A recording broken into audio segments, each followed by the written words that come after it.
तो ये है फरवरी 2013 और मैं हूं यहां गंगा नदी के किनारे इस प्लेनेट की सबसे बड़ी और विशाल ह्यूमन गैदरिंग्स में से एक का गवाह बनने के लिए। ये दरअसल एक हिंदू रिलीजियस फेस्टिवल है जो हर 12 साल में एक बार आता है और इसे कहते हैं महाकुंभ मेला। कुंभ मेला है ना? या मेरा नाम है डिएगो बुनुएल। मैं हूं तकरीबन 10 करोड़ लोगों के बीच जो ह्यूमन हिस्ट्री में होगी इंसानों की अब तक की सबसे बड़ी गैदरिंग। वाह, जरा लोगों को तो देखिए, मैंने ऐसा पहले कभी नहीं देखा। ये तो जैसे पूरा एक शहर है। हेलो हेलो, रुकिए रुकिए रुकिए। क्या आप लोग कुंभ मेला जा रहे हैं? क्या मैं आपके साथ आ सकता हूँ? Okay, thank you. चलिए, आप सभी जा रहे हैं? या। ओके, लेट्स गो, चले। मैं उन करोड़ों लोगों में शामिल होने वाला हूं जो उत्तर भारत के इलाहाबाद शहर में कुंभ मेला फेस्टिवल में पूरी दुनिया से आ रहे हैं। हमारे इतिहास में इतने लोग शायद एक जगह पहले कभी इकट्ठा ना हुए हों। अब आप जो कुछ देखने वाले हैं वो आपके होश उड़ा देगा। ये सब लोग पवित्र नदी गंगा में नहाने आ रहे हैं और मैं भी इनके साथ शामिल होने वाला हूं सबसे व्यस्त दिन पर, जब एक ही दिन में 3 करोड़ लोग इस पवित्र नदी में डुबकी लगाएंगे, जो एक वर्ल्ड रिकॉर्ड होगा। मैं कसम खा के कह सकता हूं कि मैंने अपनी जिंदगी में इतने लोग एक साथ कभी नहीं देखे। लेकिन उससे पहले मैं रिलीजियस डिवोशन के कुछ बहुत ही दिल दहला देने वाले एक्ट्स भी देखने वाला हूं। मैं एक ऐसे साधु से मिलूंगा जो अपने जेनिटल से 1 टन वजन वाली कार को खींचेंगे। एक साधु जो 10 साल से बैठे ही नहीं हैं और एक साधु ने पिछले 40 साल से अपने हाथ को हवा में उठाए रखकर उसका बलिदान ही दे दिया है। वो तो कभी अपने नाखून भी नहीं काटते। मैं ये भी जानने की कोशिश करूंगा कि 9 दिन तक खुद को एक गड्ढे में दबाकर रखने या अपने जेनिटल से 17 किलो ईंटों को लटकाने से आप किस तरह एनलाइटनमेंट के करीब पहुंच सकते हैं। मैं एक गोपनीय अनुष्ठान में भी जाने वाला हूं जिसमें हजारों नए मंक्स हिस्सा लेंगे। उसके बाद मैं विशाल और पवित्र नदी गंगा की तरफ भागते नागा साधुओं के साथ दौड़ लगाऊंगा। लेकिन उससे पहले मैं आसपास का नजारा तो देख लूं। यहां कमाल का माहौल है। मुझे अभी यहां आए बस 10 मिनट ही हुए हैं। सड़कों पर चलने के दौरान आपको अचानक ही ऐसे लोग मिल जाते हैं जैसे कि ये साधु बाबा। हेलो, नमस्ते, कैसे हैं आप? नमस्ते। इस बात पर यकीन करना मुश्किल है कि कुछ ही हफ्तों में यहाँ पर लाखों करोड़ों लोग इकट्ठा हो जाएंगे।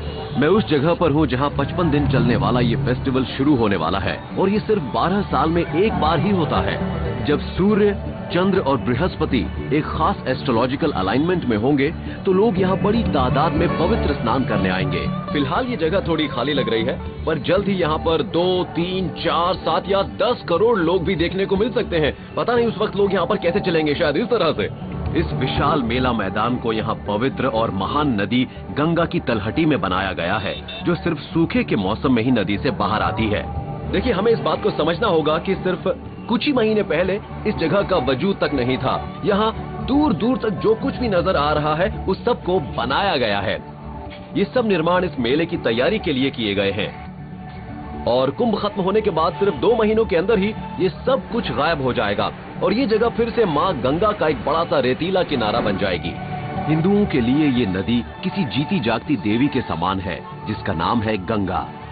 ये नदी तकरीबन 30 करोड़ लोगों के जीवन का सहारा है। श्रद्धालुओं का मानना है कि इस खास समय पर यहाँ नहाने से आत्मा की शुद्धि हो जाती है। इस पवित्र नदी में डुबकी लगाने बहुत बड़ी तादाद में लोग यहाँ आते हैं। ये तादाद मक्का के हज में आने वाले जायरीनों से 30 गुना ज्यादा होती है। हालांकि तमाम फोकस नदी पर होता है, लेकिन जिन मंदिरों और टेंट्स में लोग रहते हैं वो तकरीबन 1.5 किलोमीटर चौड़े रिवर बेड पर फैले हुए हैं। आप जहाँ भी नजर डालेंगे आपको लोग केसरिया पोशाक पहने दिखाई देंगे। इन्हें साधु कहा जाता है। भारत में ऐसे 50 लाख से ज्यादा साधु हैं। ये अपनी पूरी जिंदगी धर्म के नाम पर अर्पित कर देते हैं और तमाम दुनियादारी को छोड़ देते हैं। अगर हम इनसे आगे निकल जाएं तो हमें एक बढ़िया पिक्चर मिल सकती है। ये सब लाइन में नजर आएंगे। मेरे फ्रेंड सौरभ एक फोटोग्राफर हैं जिन्होंने कई कुंभ मेलों को कवर किया है। इस जगह को दिखाने वाला इनसे बेहतर और कौन हो सकता है। इनकी माहिर आंखें मुझे कई असाधारण चीजों के मायने समझाएंगी। केसरिया रंग का मतलब है आग। ओके। यानी इन्होंने खुद को अब भस्म कर दिया है और इनका कोई आपका मतलब वजूद नहीं बचा इनका है। भौतिक आवरण। हाँ, हाँ। अब उसकी कोई अहमियत नहीं है। इन्होंने अपनी तमाम इच्छाएं भस्म कर दी हैं और पैसे, फायदे या पोजेशंस की ख्वाहिश भी। कुछ साधु तो अपने समर्पण को और भी चरम तरीकों से व्यक्त करते हैं। सौरभ बताएंगे कि यहाँ पर क्या हो रहा है? ये एक हठ योगी हैं। हाँ? ये अपने हठ योग की ताकत आम लोगों को दिखाने वाले हैं। ये एक लकड़ी के द्वारा अपनी जेनिटल से कार को खींचेंगे। अपने जेनिटल से? हाँ। और ये कार खाली नहीं होगी, इसमें इनके संगी साथी भी होंगे।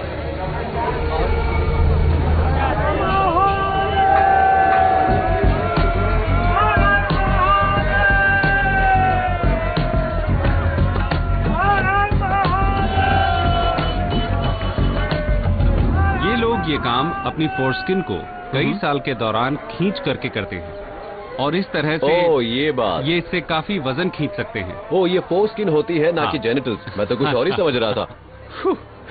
सुनकर राहत मिली। आप तो ऐसा नहीं कर सकते ना? क्या आप ऐसा करना चाहेंगे? नहीं, ये ऐसा नहीं करना चाहेंगे। ये इनकी परंपरा नहीं है। समझ सकता हूँ। हैरानी की बात है कि खुद को इस तरह की तकलीफें देना एक आध्यात्मिक कार्य है। इस तरह से साधु अपनी सेक्स संबंधी इच्छाओं को दबा पाते हैं और मैं समझ सकता हूं कि कैसे।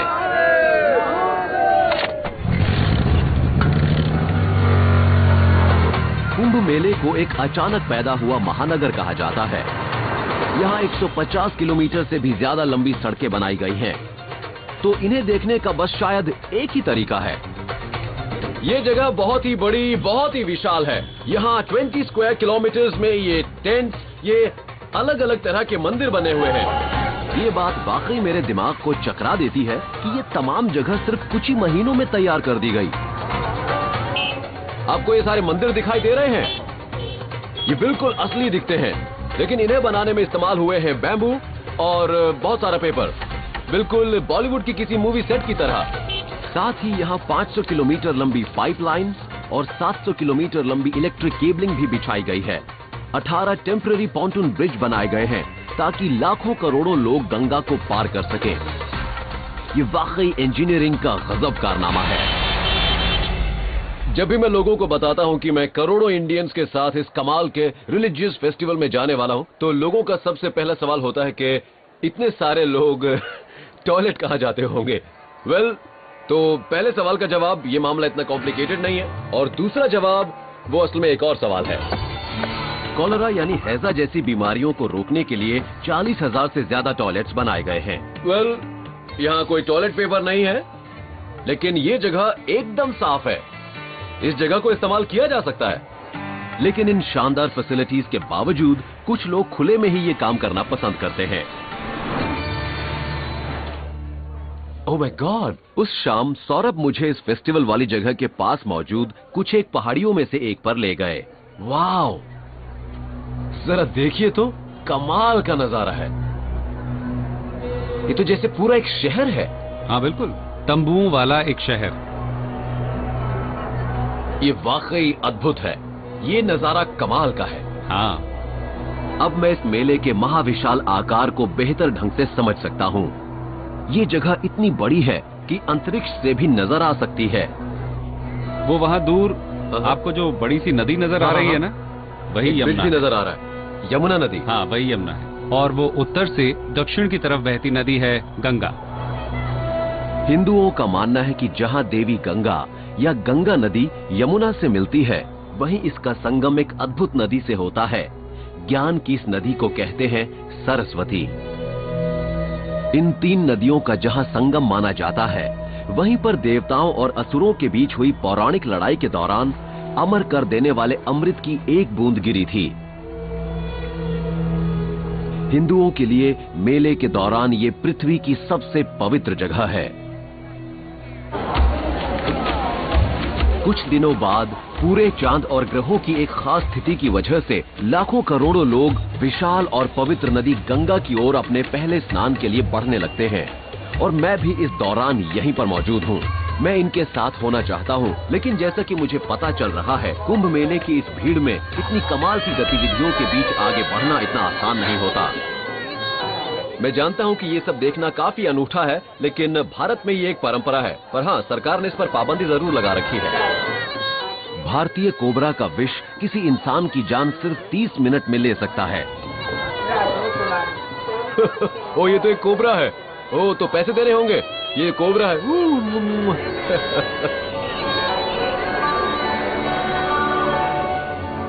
हेलो हेलो, नमस्ते।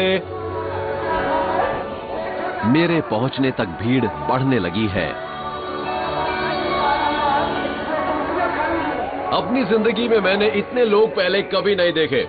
ये वाकई कमाल का नजारा है। यहाँ किनारों पर ऊपर नीचे लोग ही लोग हैं। हैरानी की बात है कि आज ही गंगा में 20 लाख से ज्यादा लोग पवित्र डुबकी लगाने वाले हैं। ये कुछ ऐसा ही है जैसे मेरे शहर पेरिस की तमाम आबादी रिवर सेन में नहाने लगे।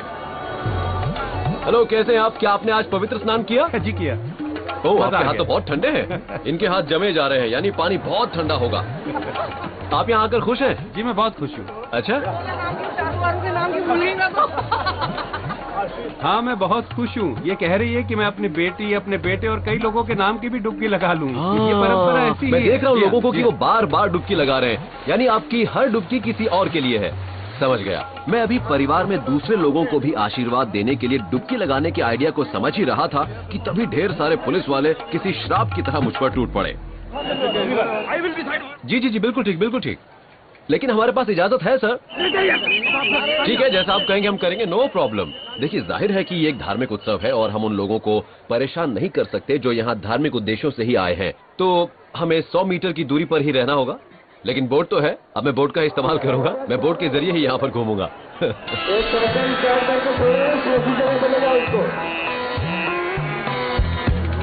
यहाँ नदी में मुझे पुलिस से तो छुटकारा मिल जाएगा, लेकिन मैं लोगों की भीड़ से तो घिरा हुआ ही हूँ। ये सब वाकई कमाल है। यहाँ शायद हजारों नावें होंगी।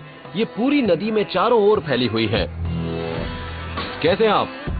एक नाव में बैठे एक पुजारी ने मुझे दिखाया कि वो किस तरह श्रद्धालुओं को आशीर्वाद देते हैं।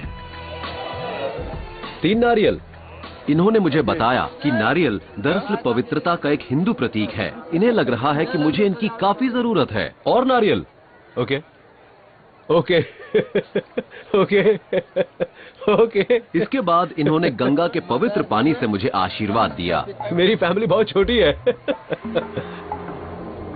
पापोहम पाप कर्माहम पाप आत्मा। ये सब दिखाने और समझाने के लिए आपका थैंक्स। पहला हफ्ता बहुत ही शानदार रहा। यहाँ अभी से कई लाख लोग आ चुके हैं, लेकिन अगले 2 हफ्तों के दौरान लोगों की तादाद बहुत ज्यादा बढ़ जाने वाली है, क्योंकि करोड़ों श्रद्धालु दुनिया के इतिहास की सबसे बड़ी इंसानी भीड़ में हिस्सा लेने के लिए पहुंचने वाले हैं। जैसे जैसे दिन गुजर रहे हैं, लाखों और लोग इस कुंभ मेला फेस्टिवल में पहुंचते जा रहे हैं। लोकल ट्रैफिक पुलिस की टेंशन लगातार और ज्यादा बढ़ती जा रही है।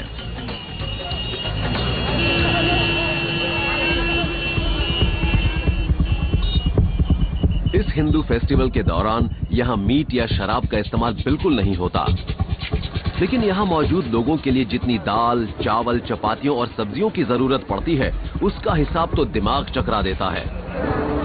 इस पूरी जगह लोग इंतजाम को कायम रखने में अलग अलग तरीकों से मदद कर रहे हैं। मेरे दोस्त सौरभ बता रहे हैं कि ये सब कैसे होता है। कुंभ मेला सिर्फ एक धार्मिक समारोह ही नहीं होता है ना? मेरे ख्याल से इसे बयान करने का सबसे अच्छा तरीका ये है कि धर्म एक चुंबक है। हाँ? और सब लोग अपनी आस्था की वजह से इसकी तरफ खींचे चले आते हैं। लेकिन कुल मिलाकर ये अच्छा ही है। देखिए, यहाँ कितने सारे दुकानदार हैं। ये बहुत ये सब इंटरेस्टिंग है। यहाँ अपनी रोजी रोटी कमाने के लिए आ हाँ, जाते राइट। हैं। तो कुल मिलाकर सबका अच्छा वक्त कट जाता है। इसके अलावा यहाँ इस तरह के आकर्षण भी हैं। जरा बताइए कि ये सब क्या है? ये एक योगी हैं हाँ, जिनका संबंध निरंजनी अखाड़े से है। क्या आप इनसे मिलना हाँ, चाहेंगे? क्यों नहीं? आपको जूते ओह, उतारने ठीक है। होंगे। हाँ, क्या जूते उतारना सम्मान जाहिर करने का एक तरीका इससे है? इस जगह की पवित्रता बनी रहती है। ओके। अब इनका आशीर्वाद लीजिए। अच्छा, आशीर्वाद पैर छूकर लिया जाता है? नहीं, सिर्फ पैर की तरफ झुककर भी ऐसा हो सकता है। अगर पैर छूना नहीं चाहते तो छूने की जरूरत नहीं है। Thank you. ये आपको भभूत आशीर्वाद के रूप में देंगे, हाँ। जो उनकी पवित्र अग्नि से निकलती हाँ, है। हाँ। ये दरअसल यहाँ इसकी ही पूजा करने के लिए आए हैं। ये चरम समर्पण का एक कार्य है। नागा कैलाशनाथ पिछले 10 सालों से लगातार खड़े हैं, यानी 3000 से भी ज्यादा दिन और रात से ये कभी नहीं लेटे। जब इन्होंने ये शुरू किया तो क्या इन्हें कुछ दर्द वगैरह महसूस हुआ? शुरू में कोई मुश्किल आई? हाँ, शुरुआत में तो पहले साल के दौरान इनके पैर सूज गए थे। लगा जैसे हाथी पांव हो गया। ओह, इन्हें बहुत मुश्किल हुई। पैरों में पानी भर गया था और उनका साइज 3 या 4 गुना हो गया था। वाह। इसमें काफी दर्द हुआ होगा। इतना दर्द सहने का आखिर मकसद क्या है? इनका मकसद है अपने शरीर में इतना दर्द सहना कि वो एक अनोखा अनुभव बन जाए। जब ये सोते हैं तो अपने हाथों को इस तख्ते पर रख लेते हैं। वाह। अच्छा बताइए, आप इस पर से कभी गिरते नहीं हैं? क्या इन्हें सपने भी आते हैं? नहीं। देखा जाए तो इन्हें गहरी नींद नहीं आती। ओह, ये बात। ये ध्यान लगा रहे हैं। क्या ये कोई सजा है या कोई सम्मान है? ये एक सम्मान है, क्योंकि इन्हें इस प्रैक्टिस के काबिल माना गया है। इस प्रैक्टिस से इन्हें ताकत मिलती है और भविष्य में इसकी वजह से इन्हें अपने समुदाय में और अपने शिष्यों के जरिए सम्मान मिलेगा। और फिर एक दिन इनके गुरु ही खुद कहेंगे कि बस बहुत हुआ, अब ये काम बंद कर दो। ये समय तब खत्म होगा, ये धर्म में पहले से तय है। और ये टाइम कितना है? 12 साल। यानी अभी इसमें 2 साल और बाकी है। हाँ, 2 साल, फिर ये निबट जाएगा। 12 साल का ये मेडिटेशन खत्म होने के बाद सबसे पहले ये क्या करना चाहेंगे? भंडारा करेंगे जबरदस्त। ये सबके लिए भंडारे का आयोजन करेंगे, ताकि अपने सभी साथियों और गुरुओं और शिष्यों को हाँ, खाना खिला हाँ। सकें। लेकिन ये 12 साल तक खड़े रहने के बाद पहली बार लेटकर आराम से सो भी तो पाएंगे ना?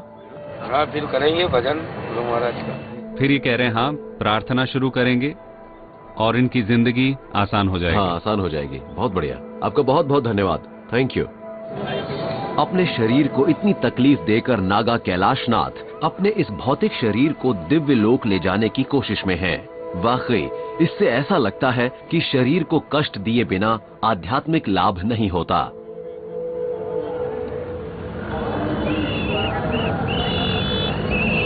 कुंभ मेले में कुछ चीजें देखने के बाद ये जानकर राहत मिली कि यहाँ हर चीज के इतने चुनौतीपूर्ण होने की जरूरत नहीं है। रात होने पर आप यहाँ उसका पूरा मजा भी ले सकते हैं।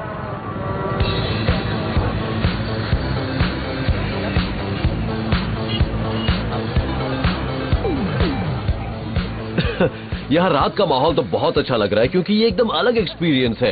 ये तो लास वेगस जैसा लग रहा है। हाँ, ये लास वेगस ही है। इसे लास वेगस के किसी होटल या किसी कैसीनो की ही तरह चमकता दमकता और आकर्षक होना चाहिए। क्या इसका मतलब ये है कि मेरे यहाँ ज्यादा चमक दमक है, इसलिए मेरे पास आई है? हाँ बिल्कुल, फॉलोअर्स को आकर्षित करने के लिए। यानी आम लोगों को? हाँ, यहाँ से गुजरने वाले श्रद्धालुओं को।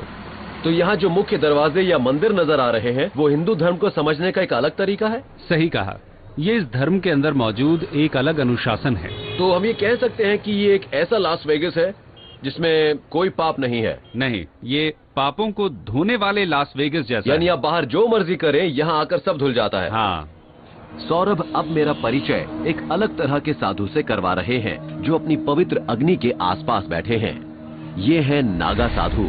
ये आमतौर पर नग्न और भभूत से ढके रहते हैं, जिसे ये एक पवित्र सुरक्षात्मक परत किसी आध्यात्मिक आवरण की तरह धारण किए रहते हैं। कभी ये धार्मिक योद्धा हुआ करते थे, लेकिन अब ये अक्सर पहाड़ों में रहते हैं, जहाँ ये खुद को सख्त जान बनाने के लिए चरम तापमानों को झेलते हैं। 12 साल में एक बार ये खुद को दिखाने और दुनिया को ये दिखाने आते हैं कि आखिर वो होते कैसे हाँ, हैं। कैसे होते हैं। अच्छा, यानी ये हर समय आम लोगों के बीच नहीं रहते? नहीं, वो इस नहीं। खास घटना के दौरान ही बाहर आकर बाकी दुनिया से मिलते हैं, बिल्कुल। क्योंकि ये आमतौर पर आश्रमों में ही रहते हैं, है ना? या फिर ये 7 से 10,000 फुट की ऊंचाई पर गुफाओं में रहते हैं। तो ये सारी चीजें इन्हें बहुत अजीब लगती होंगी, है हाँ ना? बिल्कुल।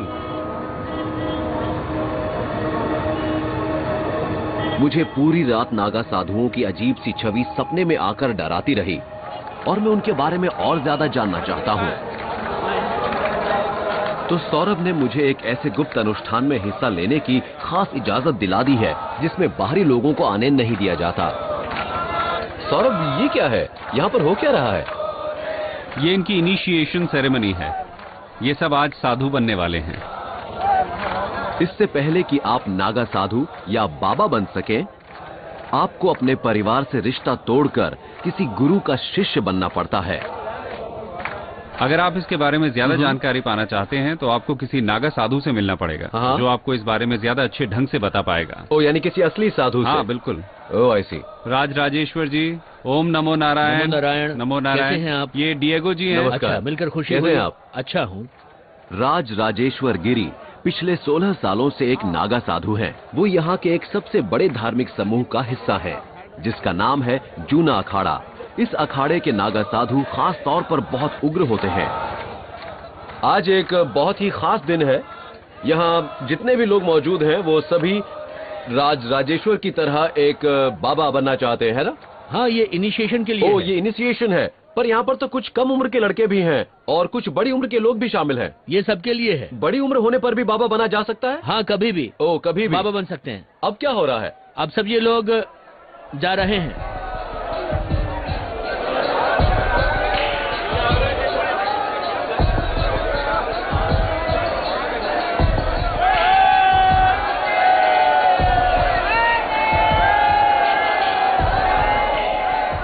यहाँ तो कमाल की एनर्जी मौजूद है। बाबा बनने वाले ये लोग आगे बढ़ते समय इस दुनिया को अपने पीछे छोड़े जा रहे हैं।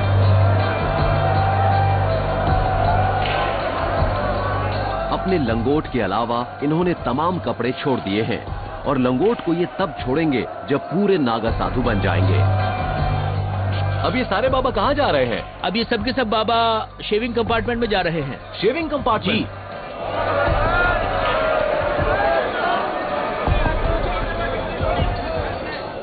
तो यहाँ पर इन सब का मुंडन होगा? हाँ, हाँ, हाँ। ओ, ये सब I see, जगह I see। बाबाओं के लिए है, सिर्फ साधुओं के लिए। बाहर वाला कोई नहीं जा सकता। ओके। इनकी पिछली जिंदगी की आखिरी निशानी होती है इनके बाल। लेकिन यहाँ सब लोग नहीं चाहते कि मैं बाल कटवाने के इस बेहद निजी अनुष्ठान को देखूं। ए भाई, 1 मिनट रुक जाइए। 1 मिनट रुक जाइए। क्या बात है? हाँ, ए भैया क्या बात है? रुक जाइए। 1 मिनट रुक जाइए। हाँ हाँ, रुक जाइए। थोड़ी देर।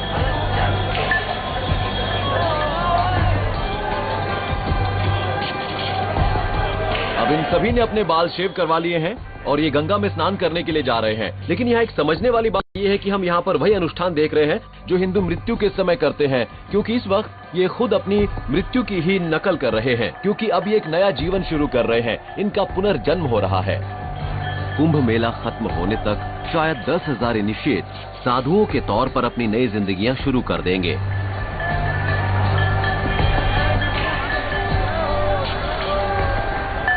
इनका स्नान खत्म होने के बाद मैं नदी के किनारे गया ताकि इस बारे में और जान सकूं कि कोई नागा साधु होने का आखिर मतलब क्या होता है। क्या इसके कुछ खास नियम होते हैं? हाँ, इसके लिए बहुत सारे नियम हैं। मिसाल के लिए ये शादी नहीं कर सकते, महिलाओं के साथ रिश्ते नहीं बना सकते। यानी नो सेक्स? हाँ, नो सेक्स। सेक्स की इच्छा दुनिया की सबसे ताकतवर इच्छाओं में से एक है। तो हाँ। आप उसे जवानी के दौरान हाँ। कैसे कंट्रोल करते हैं? यहाँ पर कई देखिए, नौजवान इसे लड़के दूसरी भी तरफ हैं। मोड़ना पड़ता है। ओ, ये ये एक बात। एनर्जी है। ये इस पर निर्भर करता है कि आप इसे कैसे ओके। यूज करते हैं, ओके। कैसे इस्तेमाल करते हैं। अहाँ। तो हम इस शक्ति को आध्यात्मिकता की तरफ मोड़ देते हैं। तो जब ये नागा साधु बनते हैं तो ये अपने लंगोट को उतार देते हैं? हाँ हाँ, लेकिन इसमें समय लगेगा, शायद 10 या 12 साल लगेंगे। ये गुरु पर निर्भर करता है। हर समय बिना कपड़ों के रहना कैसा लगता है? आपको बिना कपड़ों के कैसा लगता है? अच्छा, बिल्कुल बढ़िया। अच्छा लगता है। बहुत अच्छा। वाह, नो लॉन्ड्री, कपड़े धोने की टेंशन ही नहीं। हाँ, सही कह रहे हो। कभी कपड़े धोने नहीं पड़ते? नहीं। मैं दुनिया के सबसे बड़े फेस्टिवल में हूँ और ये जानने की कोशिश कर रहा हूँ कि आखिर क्यों इतने सारे हिंदू यहाँ आते हैं और एक साधु होने का क्या मतलब है। राजगिरी ने अपने धार्मिक समूह जूना अखाड़ा के अपने कुछ मित्रों से मिलवाने के लिए मुझे बुलाया है। इन्होंने मेरे गुरु या आध्यात्मिक गाइड बनने का प्रस्ताव रखा है और ये मुझे किसी साधु के तौर तरीकों के बारे में बताएंगे। सभी अप्रेंटिस अपने गुरु की सेवा करके ये सब सीखते हैं।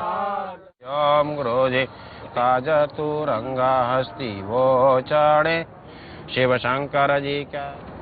यहाँ कुछ दिन बिताने के बाद आप बहुत ज्यादा एक्साइटेड हो जाते हैं। आप सब कुछ देखना चाहते हैं और फिर आप एक दूसरी ही रिदम में दाखिल होना सीखते हैं। समय पहले जैसा नहीं रहता, खिंच जाता है। श्री भेषा की अब मैं खुद को राज के साथ कनेक्ट करने लगा हूँ।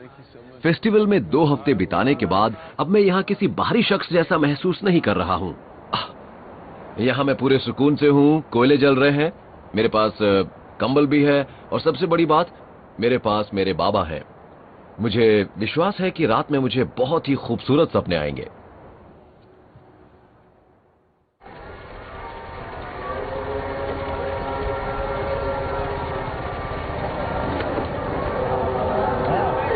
Good morning.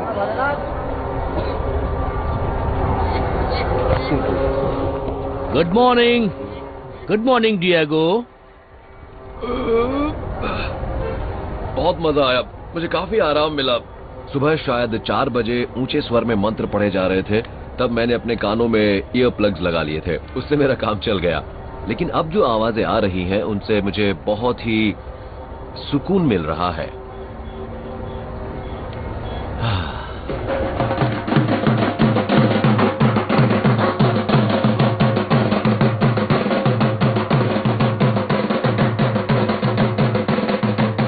बाबा डांस कर रहे हैं।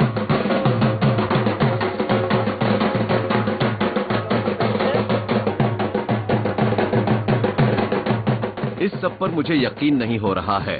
सुबह के 7:30 बजे हैं और साधु अपनी तैयारी में लगे हैं। अब मैं वाकई हिंदू धर्म को एंजॉय करने लगा हूँ। बहुत बढ़िया, बहुत बहुत शुक्रिया, थैंक यू। ये जागने का बहुत बढ़िया तरीका है। हाँ, अब मैं यहाँ के कुछ स्थानीय तौर तरीकों को सीखने लगा हूँ और मुझे लग रहा है कि यहाँ सीखने के लिए बहुत कुछ है, इसलिए मुझे ज्यादा से ज्यादा मदद चाहिए। मुझे जूना अखाड़े के एक बहुत ही दिलचस्प बाबा के बारे में बताया गया है।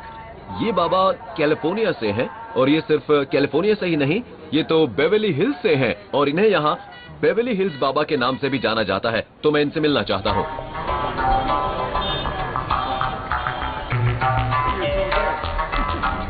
Welcome to Juna Akhara, to Kumbh Mela. बहुत बढ़िया। जब मैं घुटने या पैर छूता हूँ तो ऐसे ही किया जाता है ये काम हाथों से इस तरह होता है। मैं इस तरह से छूता हूँ। बहुत बढ़िया, इससे बढ़िया ढंग तो कोई हो ही नहीं ओके, सकता। तो ये कुछ प्राप्त करने जैसा है। बिल्कुल सही कहा, मैं भी यही कहने वाला था। ये है देना और ये है रिसीव करना। देखिए, आपकी स्किन गोरी है, आंखें नीली हैं, तो आपको इस दुनिया में, जो कि आपकी दुनिया से एकदम अलग है, किस तरह स्वीकार किया गया? मुझे नॉवेल्टी के तौर पर एक्सेप्ट किया गया है। हाँ, तो ये बात है कि देखो हमारे यहाँ एक नया शख्स आया है। सिर्फ एक नया शख्स ही नहीं, एक ऐसा नया शख्स आया है जिसकी स्किन सफेद है और आंखें नीली हैं। नहीं, मुझे एक्सेप्ट नहीं किया गया था। आपको स्वीकार नहीं किया गया था? नहीं किया गया था। तो मुझे ये समझने में कम से कम 20 साल लग गए कि आखिर ये सब हो क्या रहा है। अपनी यात्रा शुरू करने से पहले 20 साल आपको इसकी वजह जानने में लगे। उसके बाद शायद 5 साल और लगे, उसके बाद मुझे एक्सेप्ट किया जाने लगा। तो अब मेरी पोजीशन 2 नावों पर सफर करने जैसी है। हेलो, ओम नमो नारायण। नमो नारायण, नमो नारायण। मुझे इस समुदाय में स्वीकार कर लिया गया है और मुझे यहाँ एक बहुत ही पवित्र साधु से मिलने का खास मौका मिला है। ये आत्म बलिदान को कुछ ज्यादा ही आगे तक ले गए हैं। इन्होंने अपना ये हाथ कब से उठा रखा है? इन्होंने अपना ये हाथ 40 साल से भी ज्यादा समय से उठा रखा है। 40 साल से भी ज्यादा से? और इन्होंने 40 साल में अपने नाखून कभी नहीं काटे? 40 साल से इसी तरह हैं। अपना हाथ ऊपर उठाने के बाद इन्होंने उसे नीचे किया ही नहीं। ये काम आपने अपने लिए किया है या इसे किसी और के लिए कर रहे हैं? इसलिए थोड़ी लगाया, प्राचीन नहीं है योगा। ये प्राचीन योग है। मुझे विश्वास है कि अगर आप कैलिफोर्निया में लोगों को इस योग के बारे में बताएंगे तो वो तो बेहोश ही हो जाएंगे।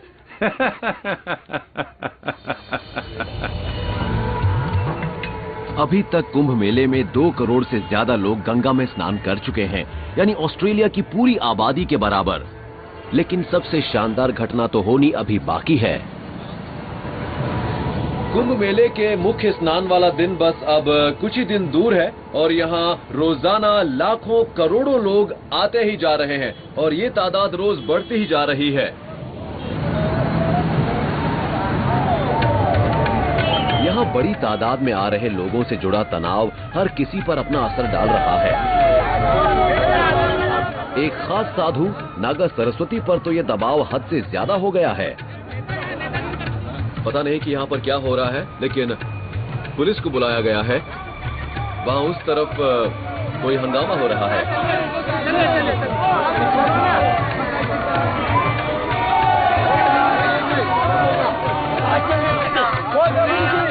आप मुझे रोक नहीं सकते, मुझे रोकने की कोशिश बिल्कुल मत करो।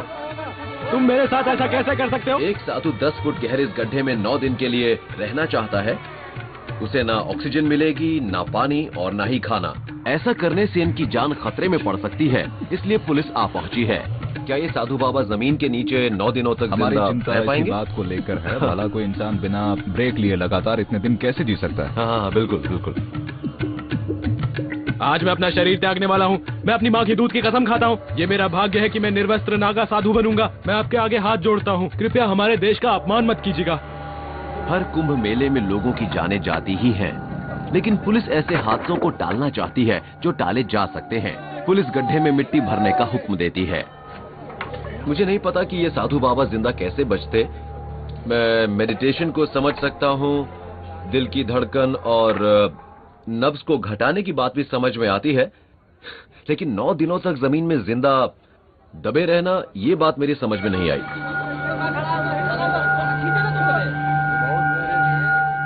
मैं इनका इंटरव्यू लेना चाहता हूं, लेकिन फिलहाल मुझे ये मुश्किल लग रहा है।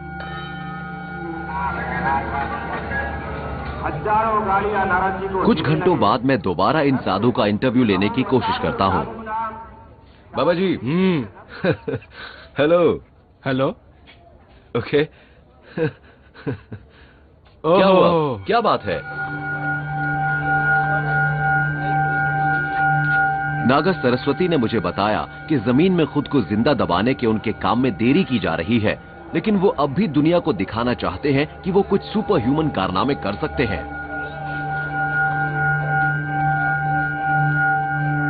मैं अपने गुप्तांग से 5 ईंटें बांधूंगा और जो 5 ईंटें हैं उन्हें यहाँ बांधकर फिर अपने दोनों हाथ ऊपर उठाऊंगा और ईंटों को हिलाऊंगा, कुछ इस तरह। आगे और पीछे? हाँ, अगर आप चाहें तो मैं आज ही आपको दिखा सकता हूँ।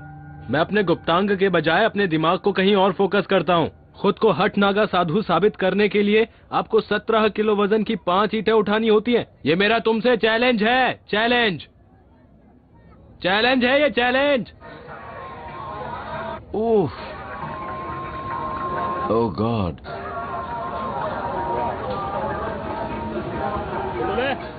ये वजन 17 किलो है। मैं इससे वर्कआउट करने की कोशिश कर रहा हूं, लेकिन ये तो मेरे हाथ से भी नहीं उठ पा रहा है। मुख्य स्नान वाले दिन में अब सिर्फ 24 घंटे बचे हैं। ऐसे में कंट्रोल बनाए रखने के लिए पुलिस पर प्रेशर बढ़ता जा रहा है, क्योंकि लाखों और लोग इस जगह पहुंचते जा रहे हैं। आप ये सोच रहे होंगे कि मैं भला एक मूर्ख की तरह इन लोगों से उल्टी डायरेक्शन में क्यों जा रहा हूँ। दरअसल मैं कमांड सेंटर जा रहा हूँ, जहाँ से इन लोगों के फ्लो को मैनेज करके अफरा तफरी को कम करने की कोशिश की जाती है। ये कंट्रोल रूम इस जगह काम कर रहे 25,000 पुलिस कर्मचारियों का नर्व सेंटर है। यहाँ पर state of the art video equipment है, जिनकी मदद से ये लोग पूरे फेस्टिवल के दौरान लोगों की भीड़ पर निगरानी रख सकेंगे। इस तमाम काम की जिम्मेदारी आलोक शर्मा पर है। ये है इंस्पेक्टर जनरल, मुझे इन्हीं से मिलना है। पहले वाले कुंभ मेलों में क्या कुछ मेजर प्रॉब्लम्स या हादसे हुए थे? हाँ, 1954 में इस जगह पर एक गड़बड़ हो चुकी है। क्या हुआ था? प्लीज बताइए। भगदड़ मच गई थी। हाँ। हजारों लोग मारे गए थे। कितने हजार लोग? कोई फिगर है आपके पास? रिपोर्ट के मुताबिक 1600 लोग मरे थे और लोग कहते हैं कि तादाद ज्यादा, उससे भी ज्यादा। भीड़ इतनी ज्यादा होती है कि अगर किसी एक इंसान से भी गलती हो जाए तो वो बड़ी समस्या हो सकती है। यहाँ कई पॉन्टून ब्रिज हैं। ये पॉन्टून ब्रिज करीब 12 फुट चौड़े हैं और ये महत्वपूर्ण जगह होती है। तो ये लोग इन पुलों पर जूम करते हैं और हमें बताते हैं अब फला पुल पर ज्यादा भीड़ हो गई है। जैसे ही किसी पुल पर ज्यादा भीड़ दिखती है, हम लोगों को बंद कर देते हैं। बंद नहीं करते, डाइवर्ट कर देते हैं। हम लोगों तो आप कभी लोगों को रोकते नहीं हैं। लोगों को रोकना तो किसी हराकरी जैसा होगा। ओह, हराकरी, ये तो आत्महत्या करने जैसा होगा। आत्महत्या। लोगों को दूसरी जगह डाइवर्ट करना पड़ता है। पुलिस को अपने कड़वे एक्सपीरियंस से सबक मिला है कि अगर लाखों लोगों से वास्ता पड़े तो उन्हें बराबर चलाते रहना जरूरी है, फिर चाहे उन्हें गलत रास्ते पर ही क्यों न भेजना पड़े। ये संगम वाला इलाका है, यही स्नान वाला प्रमुख इलाका है। हर कोई संगम में ही डुबकी लगाना चाहता है, क्योंकि यहाँ डुबकी का मतलब है स्वर्ग का सीधा टिकट मिलना। यहाँ आज नहाना यानी स्वर्ग में जाना? नहीं, कल। ओह, कल। आज तो जैसे प्री फाइनल है, कल फाइनल है। फाइनल कल है। आप डुबकी लगाएंगे तो सीधे स्वर्ग का टिकट कटाएंगे। सीधे स्वर्ग का? हाँ। मुख्य स्नान वाले दिन में अब बस कुछ ही घंटे बाकी हैं। अब मैं इतिहास की सबसे बड़ी भीड़ के बीच हूँ। इतने सारे लोगों का एक साथ होना दुर्लभ होता है, फिर भी सब मुस्कुरा रहे हैं, मजे कर रहे हैं। तो कल वो खास दिन है जिसका इंतजार मैं 1 महीने से कर रहा हूं। मेरे पास कुछ अच्छी खबर है। राज ने मुझे कल सुबह पवित्र स्नान के लिए बुलाया है, इसलिए मैं काफी एक्साइटेड हूं। खास बात यह है कि सिर्फ गिने चुने श्वेत लोगों को ही ऐसा मौका मिलता है। उम्मीद है कि सब कुछ ठीक ठाक रहेगा, तो मैं रात के समय जूना अखाड़ा जाऊंगा और कल सुबह का इंतजार करूंगा। बड़ा मजा आएगा। सुबह के 4 बजे है। ये इतिहास में दर्ज सबसे बड़ी भीड़ वाला दिन है। मुझे 12 साल में सिर्फ एक बार आने वाले हिंदुओं के इस पवित्र दिन पर अपने गुरु राज और उनके साथी साधुओं के साथ पवित्र डुबकी लगाने का दुर्लभ और बेहद खास सम्मान मिला है। आज बहुत ठंड है। हाँ सही कह रहे हो, आज बहुत ठंड है। बाहर तापमान 5 डिग्री तो होगा ही। हाँ शायद 5 से भी कम हो। हाँ शायद 5 से भी कम हो।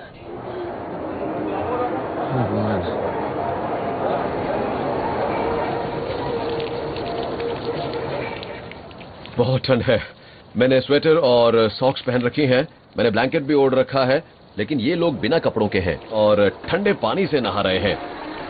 ये शुरुआत अपने शरीर पर भभूत मलकर करेंगे।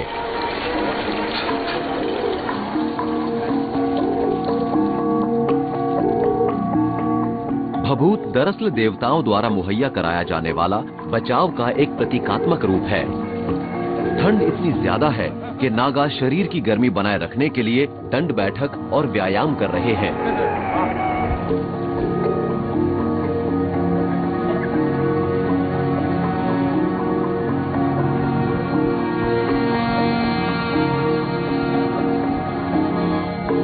ओह, मेरा तो सिर घूम रहा है।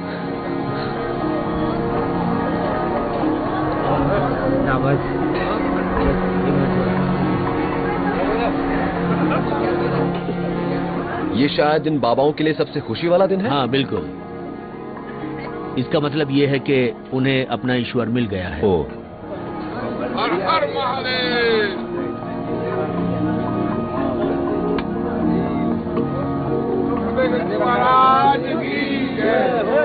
जाहिर है मैं इन कपड़ों में नहीं जा सकता क्योंकि आज हिंदू धर्म के सबसे महत्वपूर्ण दिनों में से एक है, तो मुझे ये चोला पहनना होगा। तो मैं आपसे जल्द ही मिलता हूँ। इसे तो मैंने बड़ी आसानी से पहन लिया। अच्छा बताइए, मैं लग कैसा रहा हूँ? पूछना क्या है, आप बहुत ही स्मार्ट लग रहे हैं। Very handsome. Thank you. सूरज निकलने से पहले ही कुछ धार्मिक समूह इस बेहद पवित्र दिन का जश्न मना रहे हैं।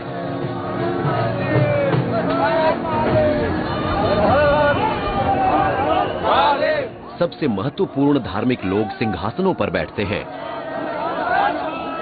रथों में बैठने वाले लोग सबसे ज्यादा शक्तिशाली होते हैं। नई बात शक्ति की नहीं है, बात आध्यात्मिकता की है। अच्छा, लोग इनके पास कुछ सीखने आते हैं। सीखने। तो जुलूस में सबसे पहले नागा साधु होते हैं। हाँ। फिर बाकी साधु और उनके साधु। पीछे उनके शिष्य होते हाँ, हैं। उनके अनुयायी। ओके, अनुयायी। तो क्या ये सभी इन गुरु के अनुयायी हैं? हाँ।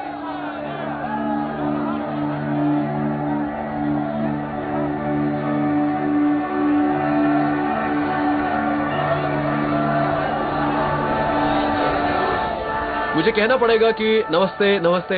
हिंदू धर्म की शक्ति को देखना मेरे लिए एक कमाल का अनुभव रहा है।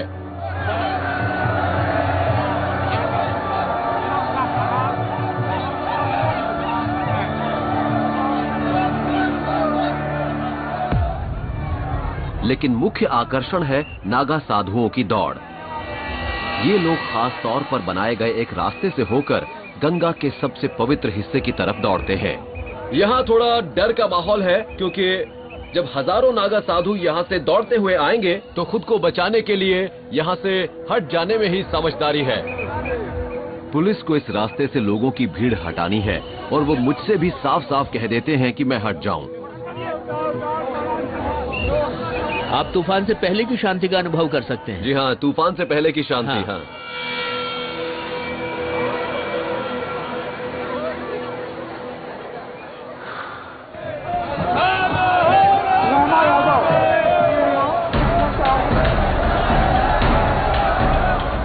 फिर ये साधु आते हैं। आध्यात्मिक रूप से प्रेरित इन नग्न योद्धाओं की एक के बाद एक कतार आती जाती है।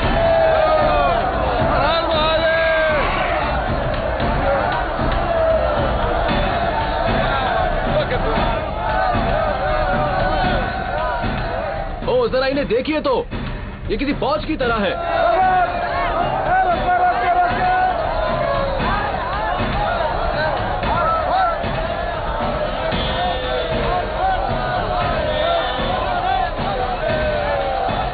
राज मुझे बताते हैं कि अब नदी की तरफ दौड़ना सुरक्षित है। ओके, तो हम भी जा रहे हैं।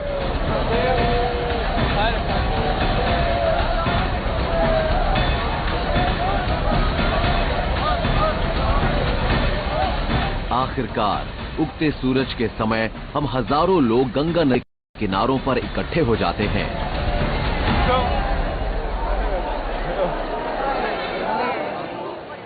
आप इन लोगों के चेहरों पर मौजूद खुशी को आसानी से देख सकते हैं। आप समझ सकते हैं कि नमस्ते नमस्ते कि ये घटना इतनी खास क्यों है। नमस्ते नमस्ते।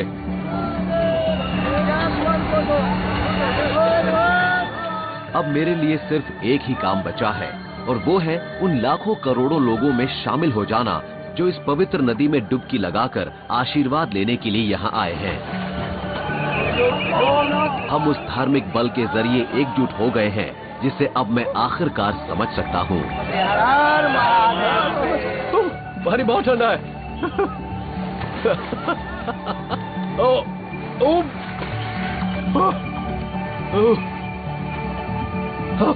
आपका बहुत बहुत शुक्रिया, धन्यवाद। ये वही साधु बाबा हैं जिनसे मैं यहाँ पर पहले दिन मिला था। आपका बहुत बहुत शुक्रिया, धन्यवाद। ये एक कमाल का अनुभव था। यहाँ मेरी मुलाकात कई तरह के दिलचस्प और महान लोगों से हुई। मैंने इस अद्भुत देश की गंगा नदी में कुंभ मेले के दौरान स्नान किया, तो अब मैं कह सकता हूँ कि मेरे सारे पाप धुल गए हैं और मैं एक नए इंसान के तौर पर अपनी जिंदगी को शुरू कर सकता हूँ।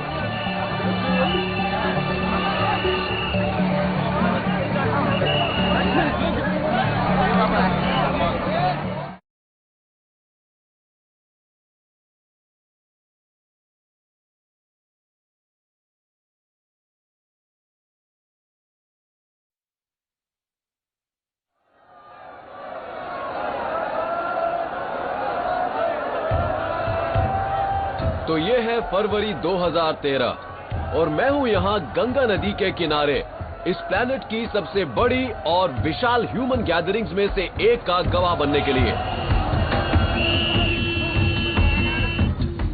ये दरअसल एक हिंदू रिलीजियस फेस्टिवल है जो हर 12 साल में एक बार आता है और इसे कहते हैं महाकुंभ मेला। कुंभ मेला है ना? या मेरा नाम है डिएगो बुनुएल।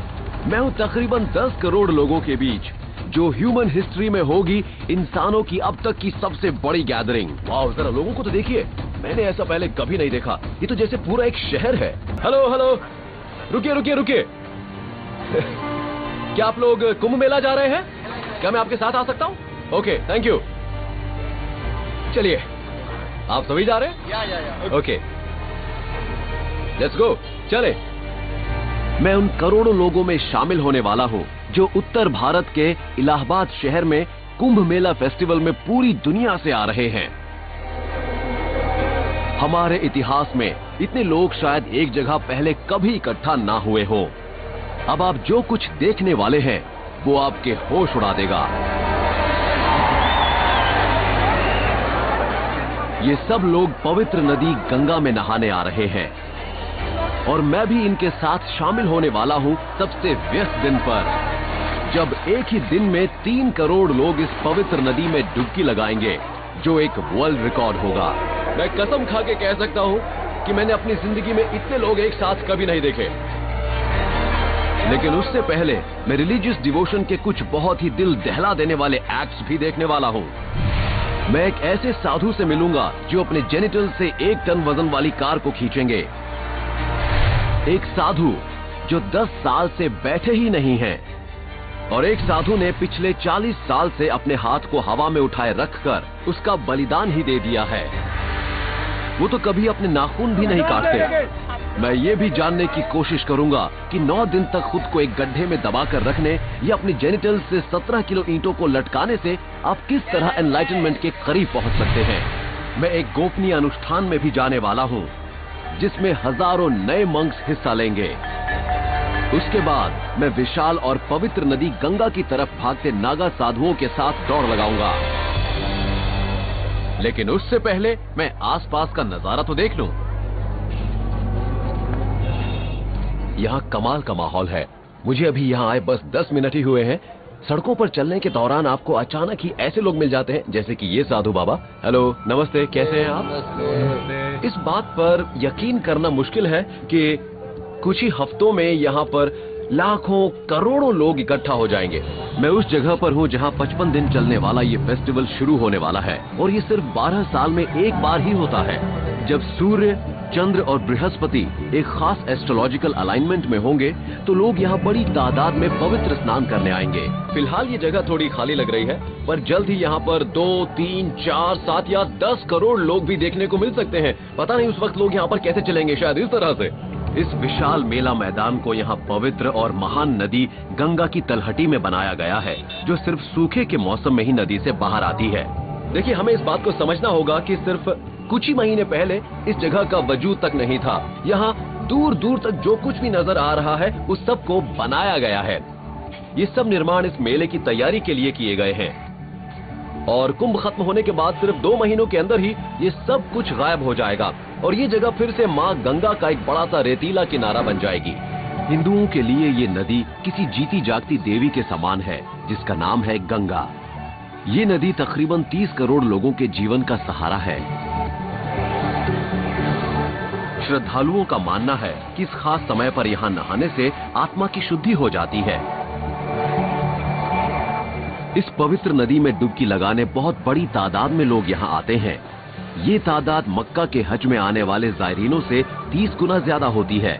हालांकि तमाम फोकस नदी पर होता है, लेकिन जिन मंदिरों और टेंट्स में लोग रहते हैं वो तकरीबन 1.5 किलोमीटर चौड़े रिवर बेड पर फैले हुए हैं। आप जहाँ भी नजर डालेंगे आपको लोग केसरिया पोशाक पहने दिखाई देंगे। इन्हें साधु कहा जाता है।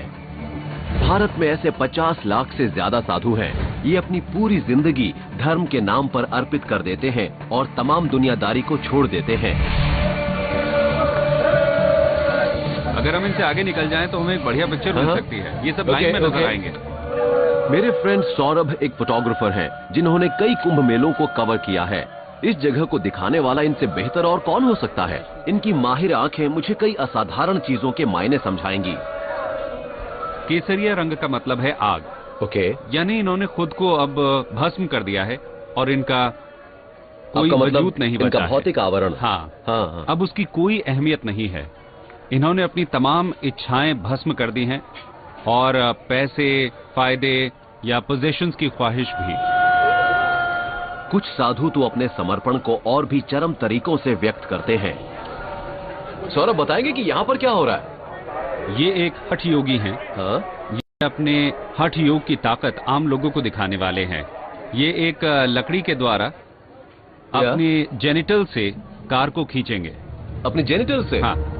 और ये कार खाली नहीं होगी, इसमें इनके संगी साथी भी होंगे।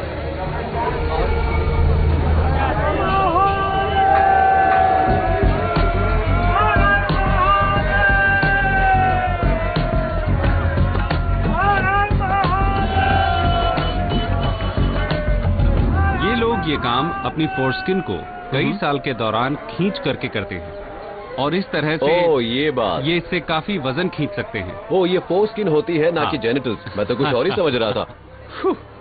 सुनकर राहत मिली। आप तो ऐसा नहीं कर सकते ना? क्या आप ऐसा करना चाहेंगे? नहीं, ये ऐसा नहीं करना चाहेंगे। ये इनकी परंपरा नहीं है। समझ सकता हूँ। हैरानी की बात है कि खुद को इस तरह की तकलीफें देना एक आध्यात्मिक कार्य है। इस तरह से साधु अपनी सेक्स संबंधी इच्छाओं को दबा पाते हैं, और मैं समझ सकता हूं कि कैसे।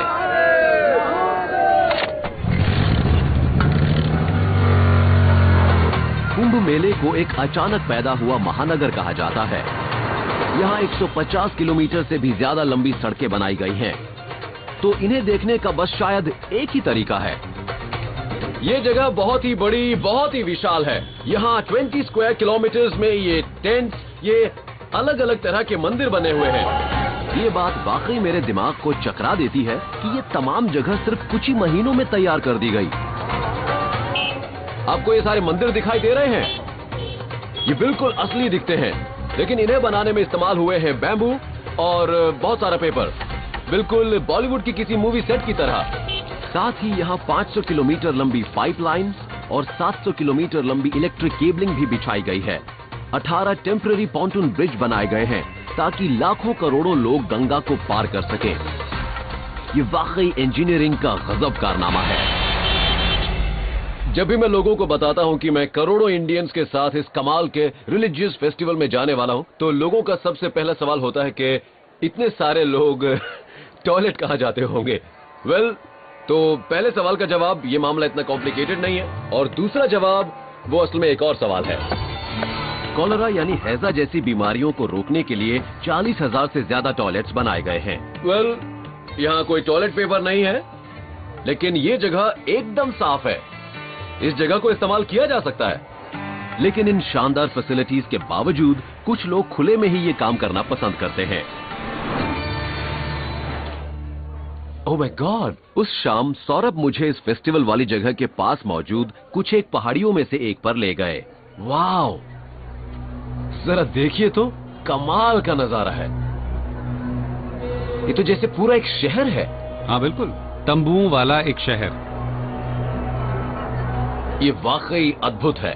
ये नजारा कमाल का है। हाँ, अब मैं इस मेले के महाविशाल आकार को बेहतर ढंग से समझ सकता हूँ।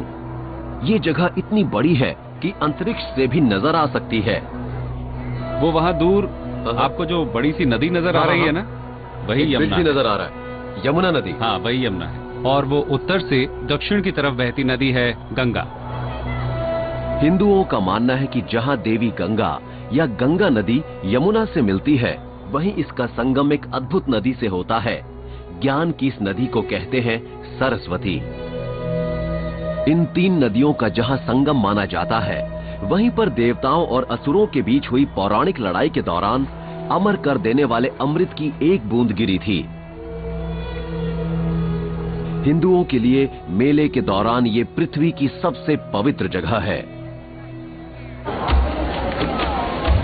कुछ दिनों बाद पूरे चांद और ग्रहों की एक खास स्थिति की वजह से लाखों करोड़ों लोग विशाल और पवित्र नदी गंगा की ओर अपने पहले स्नान के लिए बढ़ने लगते हैं, और मैं भी इस दौरान यहीं पर मौजूद हूँ।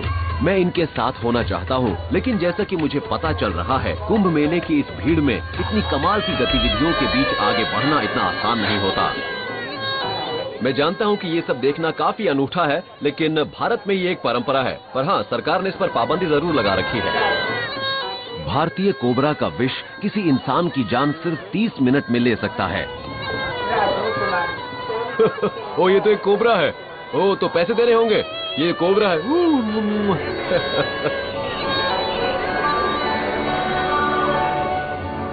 हेलो हेलो, नमस्ते। मेरे पहुंचने तक भीड़ बढ़ने लगी है। अपनी जिंदगी में मैंने इतने लोग पहले कभी नहीं देखे। ये वाकई कमाल का नजारा है। यहाँ किनारों पर ऊपर नीचे लोग ही लोग हैं। हैरानी की बात है कि आज ही गंगा में 20 लाख से ज्यादा लोग पवित्र डुबकी लगाने वाले हैं। ये कुछ ऐसा ही है जैसे मेरे शहर पेरिस की तमाम आबादी रिवर सेन में नहाने लगे। हेलो, कैसे हैं आप? क्या आपने आज पवित्र स्नान किया? जी किया। ओह, आपके हाथ तो बहुत ठंडे हैं। इनके हाथ जमे जा रहे हैं, यानी पानी बहुत ठंडा होगा। आप यहाँ आकर खुश हैं? जी, मैं बहुत खुश हूँ। अच्छा। हाँ, मैं बहुत खुश हूँ। ये कह रही है कि मैं अपनी बेटी, अपने बेटे और कई लोगों के नाम की भी डुबकी लगा लूँ। ये परंपरा ऐसी मैं देख रहा हूँ लोगों को कि जी, वो बार बार डुबकी लगा रहे हैं, यानी आपकी हर डुबकी किसी और के लिए है। समझ गया। मैं अभी परिवार में दूसरे लोगों को भी आशीर्वाद देने के लिए डुबकी लगाने के आइडिया को समझ ही रहा था कि तभी ढेर सारे पुलिस वाले किसी श्राप की तरह मुझ पर टूट पड़े। जी जी जी, बिल्कुल ठीक, बिल्कुल ठीक। लेकिन हमारे पास इजाजत है सर। ठीक है, जैसा आप कहेंगे हम करेंगे, नो प्रॉब्लम। देखिए, जाहिर है कि ये एक धार्मिक उत्सव है और हम उन लोगों को परेशान नहीं कर सकते जो यहाँ धार्मिक उद्देश्यों से ही आए हैं, तो हमें 100 मीटर की दूरी पर ही रहना होगा। लेकिन बोट तो है, अब मैं बोट का इस्तेमाल करूंगा, मैं बोट के जरिए ही यहाँ पर घूमूंगा।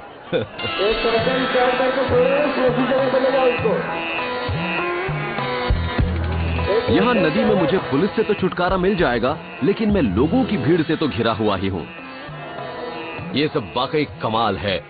यहाँ शायद हजारों नावें होंगी। ये पूरी नदी में चारों ओर फैली हुई है।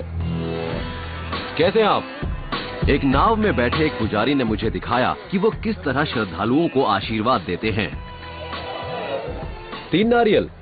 इन्होंने मुझे बताया कि नारियल दरअसल पवित्रता का एक हिंदू प्रतीक है। इन्हें लग रहा है कि मुझे इनकी काफी जरूरत है। और नारियल।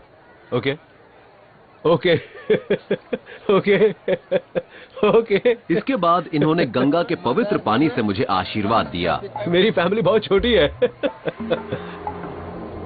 पापोहम पाप कर्माहम पाप आत्मा। ये सब दिखाने और समझाने के लिए आपका थैंक्स। पहला हफ्ता बहुत ही शानदार रहा। यहाँ अभी से कई लाख लोग आ चुके हैं, लेकिन अगले 2 हफ्तों के दौरान लोगों की तादाद बहुत ज्यादा बढ़ जाने वाली है, क्योंकि करोड़ों श्रद्धालु दुनिया के इतिहास की सबसे बड़ी इंसानी भीड़ में हिस्सा लेने के लिए पहुंचने वाले हैं। जैसे जैसे दिन गुजर रहे हैं, लाखों और लोग इस कुंभ मेला फेस्टिवल में पहुंचते जा रहे हैं। लोकल ट्रैफिक पुलिस की टेंशन लगातार और ज्यादा बढ़ती जा रही है।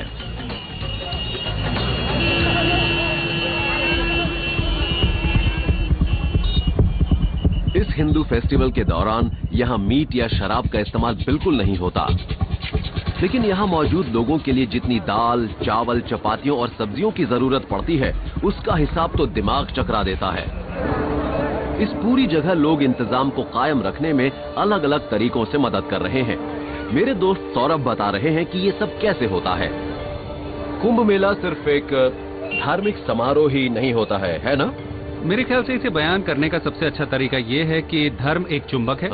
और सब लोग अपनी आस्था की वजह से इसकी तरफ खींचे चले आते हैं। लेकिन कुल मिलाकर ये अच्छा ही है। देखिए, यहाँ कितने सारे दुकानदार हैं। ये बहुत इंटरेस्टिंग है। यहाँ अपनी रोजी रोटी कमाने के लिए आ जाते हैं, तो कुल मिलाकर सबका अच्छा वक्त कट जाता है। इसके अलावा यहाँ इस तरह के आकर्षण भी हैं। जरा बताइए कि ये सब क्या है? ये एक योगी हैं जिनका संबंध निरंजनी अखाड़े से है। क्या आप इनसे मिलना चाहेंगे? क्यों नहीं? आपको जूते उतारने होंगे। हाँ, क्या जूते उतारना सम्मान जाहिर करने का एक तरीका है? इससे इस जगह की पवित्रता बनी रहती है। अब इनका आशीर्वाद लीजिए। अच्छा, आशीर्वाद पैर छूकर लिया जाता है? नहीं, सिर्फ पैर की तरफ झुककर भी ऐसा हो सकता है। अगर पैर छूना नहीं चाहते तो छूने की जरूरत नहीं है। Thank you. ये आपको भभूत आशीर्वाद के रूप में देंगे, जो उनकी पवित्र अग्नि से निकलती है। ये दरअसल यहाँ इसकी ही पूजा करने के लिए आए हैं। ये चरम समर्पण का एक कार्य है। नागा कैलाशनाथ पिछले 10 सालों से लगातार खड़े हैं, यानी 3000 से भी ज्यादा दिन और रात से ये कभी नहीं लेटे। जब इन्होंने ये शुरू किया तो क्या इन्हें कुछ दर्द वगैरह महसूस हुआ? शुरू में कोई मुश्किल आई? हाँ, शुरुआत में तो पहले साल के दौरान इनके पैर सूज गए थे। लगा जैसे हाथी पांव हो गया। ओह, इन्हें बहुत मुश्किल हुई। पैरों में पानी भर गया था और उनका साइज 3 या 4 गुना हो गया था। वाह, इसमें काफी दर्द हुआ होगा। इतना दर्द सहने का आखिर मकसद क्या है? इनका मकसद है अपने शरीर में इतना दर्द सहना कि वो एक अनोखा अनुभव बन जाए।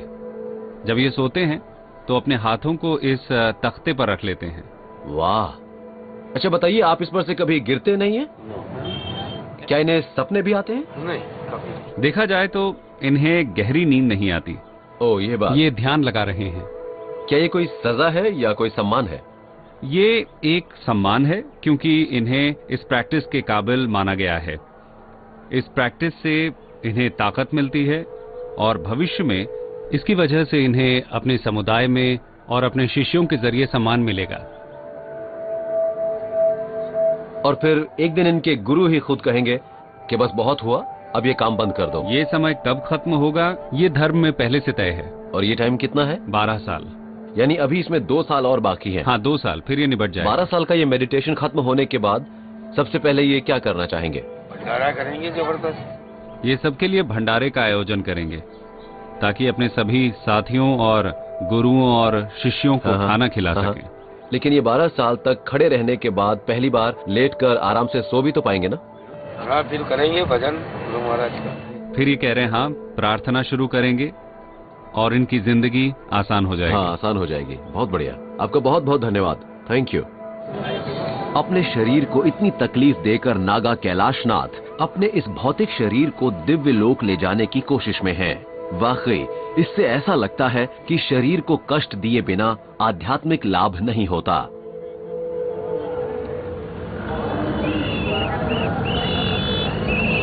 कुंभ मेले में कुछ चीजें देखने के बाद ये जानकर राहत मिली कि यहाँ हर चीज के इतने चुनौतीपूर्ण होने की जरूरत नहीं है। रात होने पर आप यहाँ उसका पूरा मजा भी ले सकते हैं।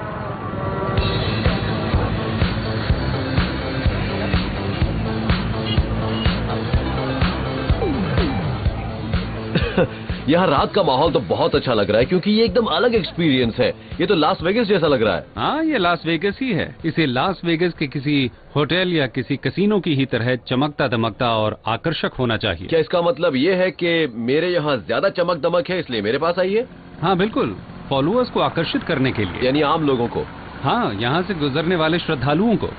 तो यहाँ जो मुख्य दरवाजे या मंदिर नजर आ रहे हैं वो हिंदू धर्म को समझने का एक अलग तरीका है। सही कहा, ये इस धर्म के अंदर मौजूद एक अलग अनुशासन है। तो हम ये कह सकते हैं कि ये एक ऐसा लास वेगस है जिसमें कोई पाप नहीं है। नहीं, ये पापों को धोने वाले लास वेगस जैसा यानी है। आप बाहर जो मर्जी करें यहाँ आकर सब धुल जाता है। हाँ। सौरभ अब मेरा परिचय एक अलग तरह के साधु से करवा रहे हैं जो अपनी पवित्र अग्नि के आसपास बैठे हैं। ये है नागा साधु। ये आमतौर पर नग्न और भभूत से ढके रहते हैं जिसे ये एक पवित्र सुरक्षात्मक परत किसी आध्यात्मिक आवरण की तरह धारण किए रहते हैं। कभी ये धार्मिक योद्धा हुआ करते थे लेकिन अब ये अक्सर पहाड़ों में रहते हैं जहाँ ये खुद को सख्त जान बनाने के लिए चरम तापमानों को झेलते हैं। 12 साल में एक बार ये खुद को दिखाने और दुनिया को ये दिखाने आते हैं कि आखिर वो होते कैसे हाँ, हैं। कैसे होते हैं। अच्छा, यानी ये हर समय आम लोगों के बीच नहीं रहते। नहीं, वो इस नहीं। खास घटना के दौरान ही बाहर आकर बाकी दुनिया से मिलते हैं बिल्कुल। क्योंकि ये आमतौर पर आश्रमों में ही रहते हैं, है ना? या फिर ये 7 से 10,000 फुट की ऊंचाई पर गुफाओं में रहते हैं। तो ये सारी चीजें इन्हें बहुत अजीब लगती होंगी, है हाँ ना? बिल्कुल। मुझे पूरी रात नागा साधुओं की अजीब सी छवि सपने में आकर डराती रही और मैं उनके बारे में और ज्यादा जानना चाहता हूँ। तो सौरभ ने मुझे एक ऐसे गुप्त अनुष्ठान में हिस्सा लेने की खास इजाजत दिला दी है जिसमें बाहरी लोगों को आने नहीं दिया जाता। सौरभ, ये क्या है? यहाँ पर हो क्या रहा है? ये इनकी इनिशिएशन सेरेमनी है। ये सब आज साधु बनने वाले हैं। इससे पहले कि आप नागा साधु या बाबा बन सकें, आपको अपने परिवार से रिश्ता तोड़कर किसी गुरु का शिष्य बनना पड़ता है। अगर आप इसके बारे में ज्यादा जानकारी पाना चाहते हैं तो आपको किसी नागा साधु से मिलना पड़ेगा हाँ। जो आपको इस बारे में ज्यादा अच्छे ढंग से बता पाएगा। ओ, यानी किसी असली साधु से? हाँ बिल्कुल। ओ, आई सी। राज राजेश्वर जी, ओम नमो नारायण। नमो नारायण। नमो नारायण। कैसे हैं आप? ये डिएगो जी हैं। नमस्कार। अच्छा, मिलकर खुशी कैसे हुई। हैं आप? अच्छा हूँ। राज राजेश्वर गिरी पिछले 16 सालों से एक नागा साधु हैं। वो यहाँ के एक सबसे बड़े धार्मिक समूह का हिस्सा है जिसका नाम है जूना अखाड़ा। इस अखाड़े के नागा साधु खास तौर पर बहुत उग्र होते हैं। आज एक बहुत ही खास दिन है। यहाँ जितने भी लोग मौजूद हैं वो सभी राज राजेश्वर की तरह एक बाबा बनना चाहते हैं, है ना? हाँ, ये इनिशिएशन के लिए ओ, है। ये इनिशिएशन है। पर यहाँ पर तो कुछ कम उम्र के लड़के भी हैं और कुछ बड़ी उम्र के लोग भी शामिल हैं। ये सबके लिए है। बड़ी उम्र होने पर भी बाबा बना जा सकता है? हाँ, कभी भी ओ, कभी भी बाबा बन सकते हैं। अब क्या हो रहा है? अब सब ये लोग जा रहे हैं।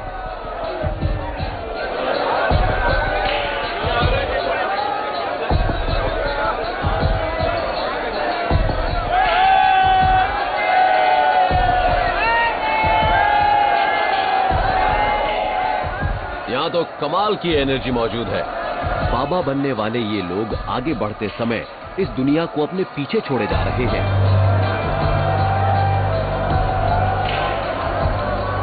अपने लंगोट के अलावा इन्होंने तमाम कपड़े छोड़ दिए हैं और लंगोट को ये तब छोड़ेंगे जब पूरे नागा साधु बन जाएंगे। अब ये सारे बाबा कहाँ जा रहे हैं? अब ये सब के सब बाबा शेविंग कंपार्टमेंट में जा रहे हैं। Shaving compartment?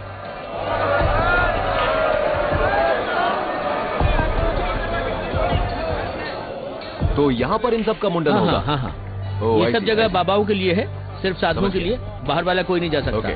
इनकी पिछली जिंदगी की आखिरी निशानी होती है इनके बाल। लेकिन यहाँ सब लोग नहीं चाहते कि मैं बाल कटवाने के इस बेहद निजी अनुष्ठान को देखूं। ए भाई 1 मिनट रुक जाइए, 1 मिनट रुक जाइए, क्या बात है? हाँ ए भैया क्या बात है? रुक जाइए 1 मिनट रुक जाइए। हाँ रुक जाइए थोड़ी देर।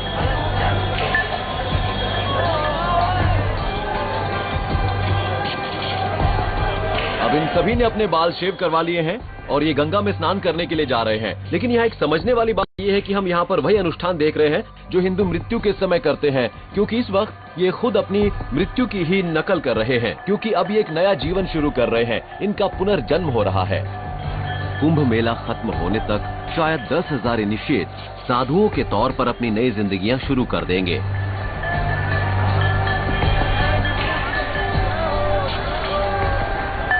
इनका स्नान खत्म होने के बाद मैं नदी के किनारे गया ताकि इस बारे में और जान सकूं कि कोई नागा साधु होने का आखिर मतलब क्या होता है। क्या इसके कुछ खास नियम होते हैं? हाँ, इसके लिए बहुत सारे नियम हैं। मिसाल के लिए ये शादी नहीं कर सकते, महिलाओं के साथ रिश्ते नहीं बना सकते, यानी नो सेक्स। हाँ, नो सेक्स। सेक्स की इच्छा दुनिया की सबसे ताकतवर इच्छाओं में से एक है, तो हाँ। आप उसे जवानी के दौरान हाँ। कैसे कंट्रोल करते हैं? यहाँ पर देखिए, नौजवान इसे लड़के दूसरी भी तरफ हैं। मोड़ना पड़ता है। ओह, ये ये एक बात। एनर्जी है, ये इस पर निर्भर करता है कि आप इसे कैसे ओके। यूज करते हैं, ओके। कैसे इस्तेमाल करते हैं। तो हम इस शक्ति को आध्यात्मिकता की तरफ मोड़ देते हैं।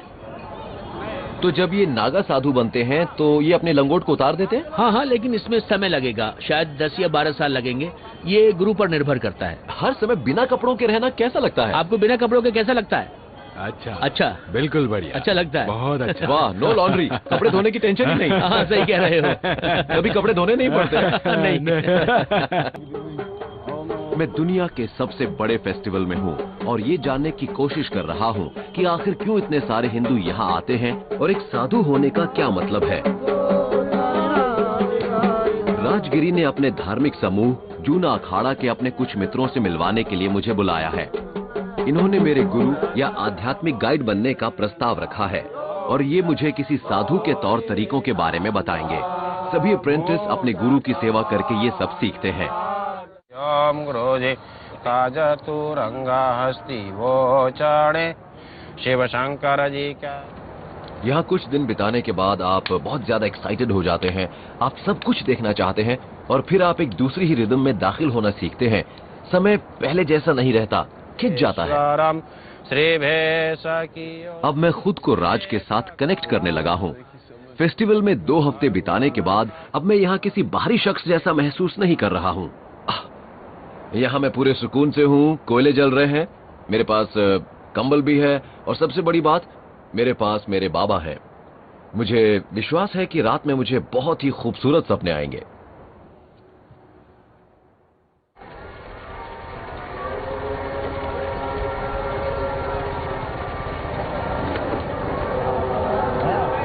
Good morning.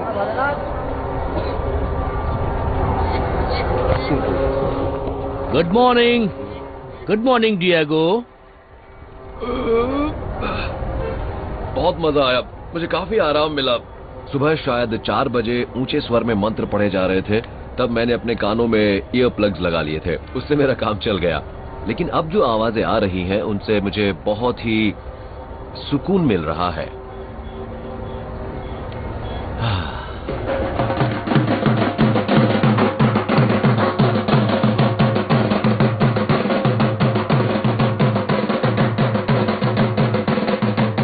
बाबा डांस कर रहे हैं।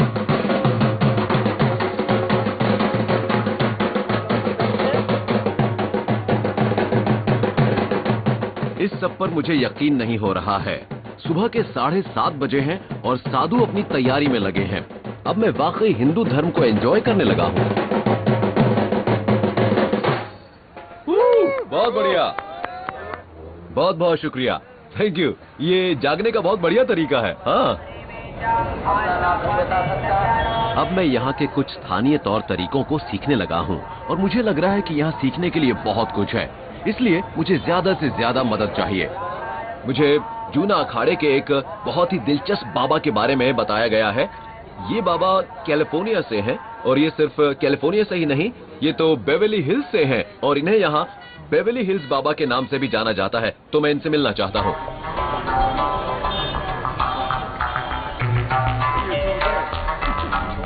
Welcome Thank you. Welcome to Juna Akhara, to Kumbh मेला।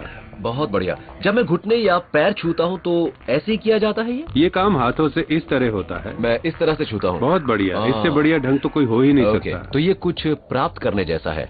बिल्कुल सही कहा, मैं भी यही कहने वाला था। ये है देना और ये है रिसीव करना। देखिए, आपकी स्किन गोरी है, आंखें नीली हैं, तो आपको इस दुनिया में, जो कि आपकी दुनिया से एकदम अलग है, किस तरह स्वीकार किया गया? मुझे नॉवेल्टी के तौर पर एक्सेप्ट किया गया है। हाँ, तो ये बात है कि देखो हमारे यहाँ एक नया शख्स आया है। सिर्फ एक नया शख्स ही नहीं, एक ऐसा नया शख्स आया है जिसकी स्किन सफेद है और आंखें नीली हाँ, हैं। हाँ, हाँ। नहीं, मुझे एक्सेप्ट नहीं किया गया था। आपको स्वीकार मुझे नहीं किया गया एक्सेप्ट था? नहीं किया ओह, गया था। तो मुझे ये समझने में कम से कम 20 साल लग गए कि आखिर ये सब हो क्या रहा है। अपनी यात्रा शुरू करने से पहले 20 साल आपको इसकी वजह हाँ, जानने में लग उसके गए। बाद शायद ओह। 5 साल और लगे। उसके बाद मुझे एक्सेप्ट किया जाने लगा। तो अब मेरी पोजीशन 2 नावों पर सफर करने जैसी है। हेलो, ओम नमो नारायण। नमो नारायण, नमो नारायण। मुझे इस समुदाय में स्वीकार कर लिया गया है और मुझे यहाँ एक बहुत ही पवित्र साधु से मिलने का खास मौका मिला है। ये आत्म बलिदान को कुछ ज्यादा ही आगे तक ले गए हैं। इन्होंने अपना ये हाथ कब से उठा रखा है? इन्होंने अपना ये हाथ 40 साल से भी ज्यादा समय से उठा रखा है। 40 साल से भी ज्यादा से? और इन्होंने 40 साल में अपने नाखून कभी नहीं काटे? 40 साल से इसी तरह हैं। अपना हाथ ऊपर उठाने के बाद इन्होंने उसे नीचे किया ही नहीं। ये काम आपने अपने लिए किया है या इसे किसी और के लिए कर रहे हैं? इसलिए थोड़ी लगाया, प्राचीन नहीं है योगा। ये प्राचीन योग है। मुझे विश्वास है कि अगर आप कैलिफोर्निया में लोगों को इस योग के बारे में बताएंगे तो वो तो बेहोश ही हो जाएंगे।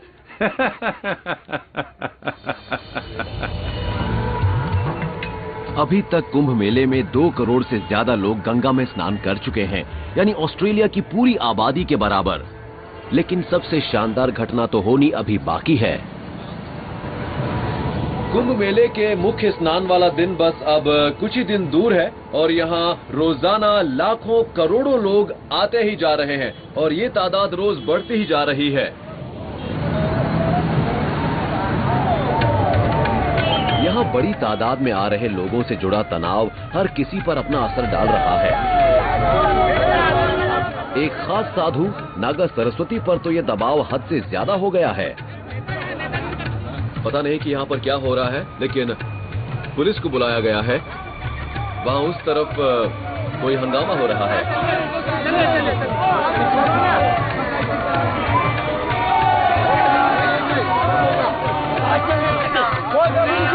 आप मुझे रोक नहीं सकते। मुझे रोकने की कोशिश बिल्कुल मत करो। तुम मेरे साथ ऐसा कैसे कर सकते हो? एक साधु 10 फुट गहरे इस गड्ढे में 9 दिन के लिए रहना चाहता है। उसे ना ऑक्सीजन मिलेगी, ना पानी और ना ही खाना। ऐसा करने से इनकी जान खतरे में पड़ सकती है, इसलिए पुलिस आ पहुंची है। क्या ये साधु बाबा जमीन के नीचे 9 दिनों तक हमारी जिंदा चिंता रह इसी पाएंगे? बात को लेकर है। भला कोई इंसान बिना ब्रेक लिए लगातार इतने दिन कैसे जी सकता है? हाँ, बिल्कुल बिल्कुल। आज मैं अपना शरीर त्यागने वाला हूँ। मैं अपनी माँ की दूध की कसम खाता हूँ। ये मेरा भाग्य है कि मैं निर्वस्त्र नागा साधु बनूंगा। मैं आपके आगे हाथ जोड़ता हूँ। कृपया हमारे देश का अपमान मत कीजिएगा। हर कुंभ मेले में लोगों की जानें जाती ही हैं, लेकिन पुलिस ऐसे हादसों को टालना चाहती है जो टाले जा सकते हैं। पुलिस गड्ढे में मिट्टी भरने का हुक्म देती है। मुझे नहीं पता कि ये साधु बाबा जिंदा कैसे बचते। मैं मेडिटेशन को समझ सकता हूँ, दिल की धड़कन और नब्ज को घटाने की बात भी समझ में आती है, लेकिन 9 दिनों तक जमीन में जिंदा दबे रहना, ये बात मेरी समझ में नहीं आई।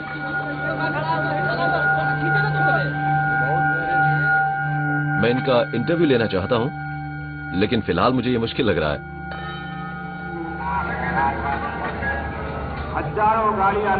कुछ घंटों बाद मैं दोबारा इन साधु का इंटरव्यू लेने की कोशिश करता हूं।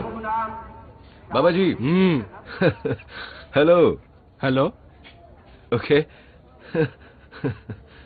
क्या हुआ? क्या बात है?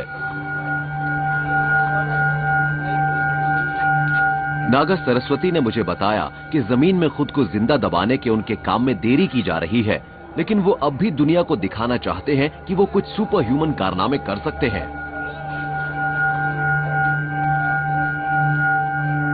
मैं अपने गुप्तांग से 5 ईंटें बांधूंगा और जो 5 ईंटें हैं उन्हें यहाँ बांधकर फिर अपने दोनों हाथ ऊपर उठाऊंगा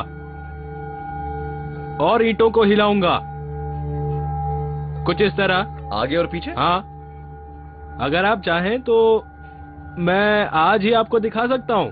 मैं अपने गुप्तांग के बजाय अपने दिमाग को कहीं और फोकस करता हूँ। खुद को हठ नागा साधु साबित करने के लिए आपको 17 किलो वजन की 5 ईंटें उठानी होती हैं। ये मेरा तुमसे चैलेंज है।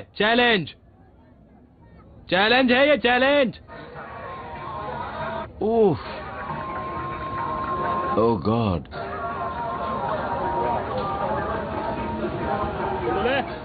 ये वजन 17 किलो है।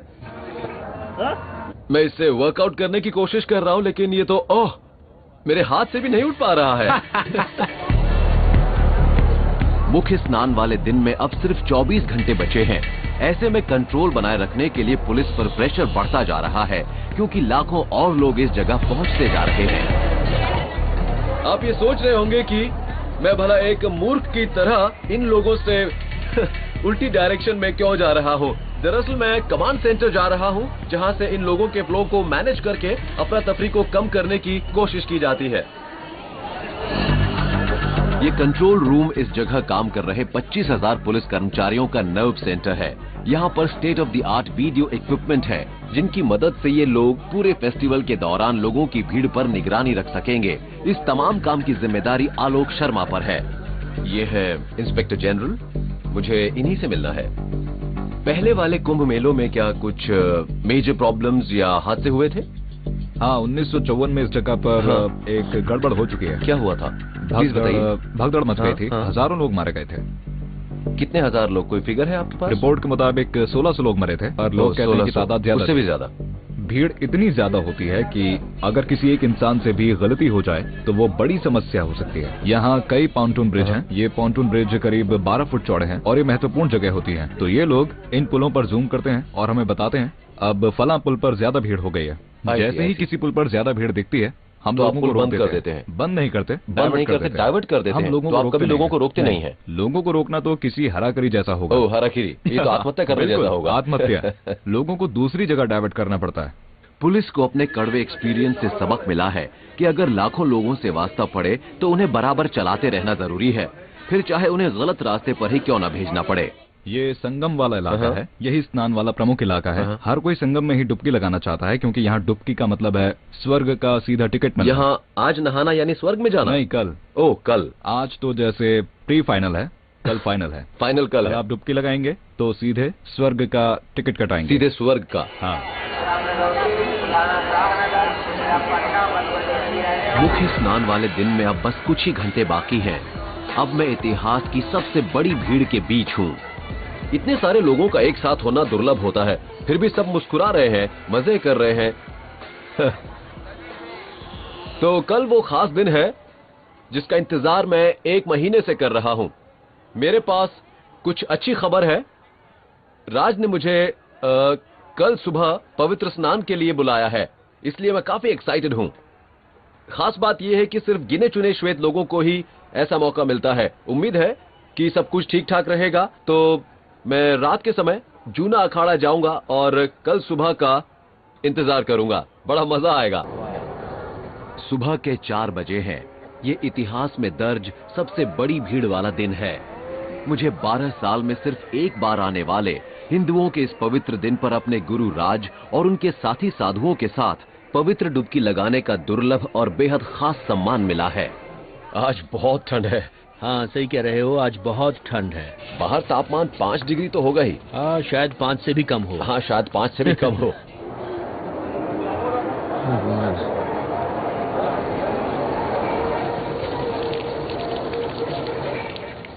बहुत ठंड है। मैंने स्वेटर और सॉक्स पहन रखी हैं। मैंने ब्लैंकेट भी ओढ़ रखा है, लेकिन ये लोग बिना कपड़ों के हैं और ठंडे पानी से नहा रहे हैं। ये शुरुआत अपने शरीर पर भभूत मलकर करेंगे।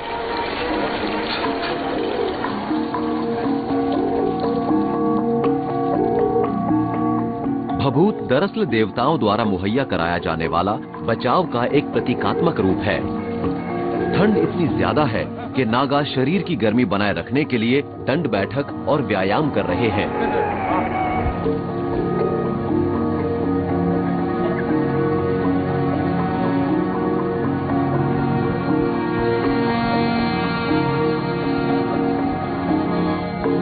ओह, मेरा तो सिर घूम रहा है।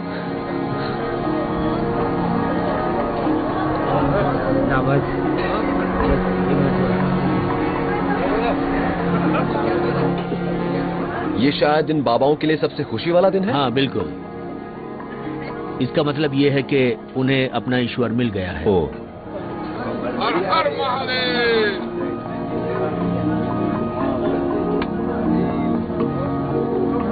महाराज की जय। जाहिर है मैं इन कपड़ों में नहीं जा सकता क्योंकि आज हिंदू धर्म के सबसे महत्वपूर्ण दिनों में से एक है, तो मुझे ये चोला पहनना होगा। तो मैं आपसे जल्द ही मिलता हूँ। इसे तो मैंने बड़ी आसानी से पहन लिया।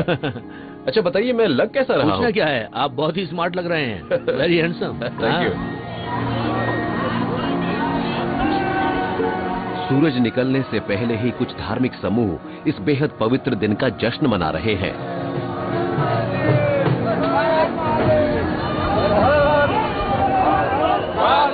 सबसे महत्वपूर्ण धार्मिक लोग सिंहासनों पर बैठते हैं। रथों में बैठने वाले लोग सबसे ज्यादा शक्तिशाली होते हैं। नई बात शक्ति की नहीं है, बात आध्यात्मिकता की है। अच्छा, लोग इनके पास कुछ सीखने आते हैं, सीखने। तो जुलूस में सबसे पहले नागा साधु होते हैं, हाँ, फिर बाकी साधु और उनके साधु। पीछे उनके शिष्य होते हाँ, हैं। उनके अनुयायी। ओके, अनुयायी। तो क्या ये सभी इन गुरु के अनुयायी हैं? हाँ,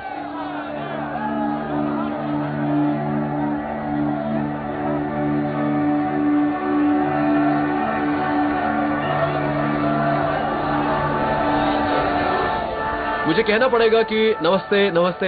हिंदू धर्म की शक्ति को देखना मेरे लिए एक कमाल का अनुभव रहा है।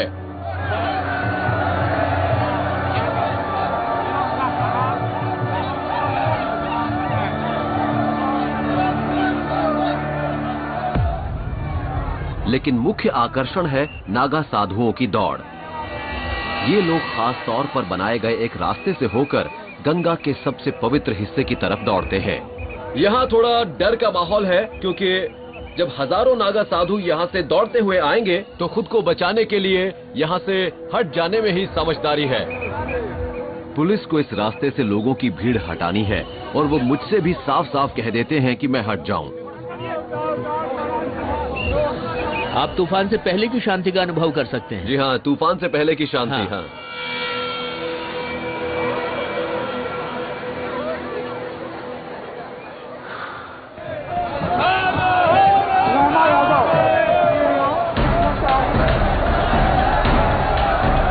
और फिर ये साधु आते हैं। आध्यात्मिक रूप से प्रेरित इन नग्न योद्धाओं की एक के बाद एक कतार आती जाती है।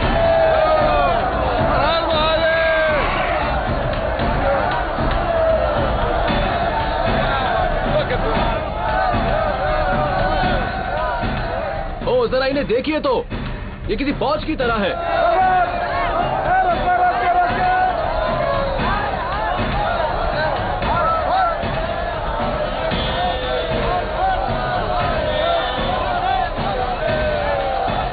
राज मुझे बताते हैं कि अब नदी की तरफ दौड़ना सुरक्षित है। ओके, तो हम भी जा रहे हैं।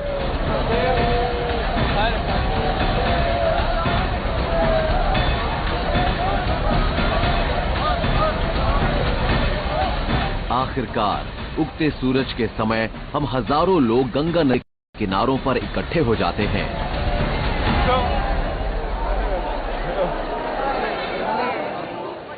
आप इन लोगों के चेहरों पर मौजूद खुशी को आसानी से देख सकते हैं। आप समझ सकते हैं कि नमस्ते नमस्ते कि ये घटना इतनी खास क्यों है। नमस्ते नमस्ते।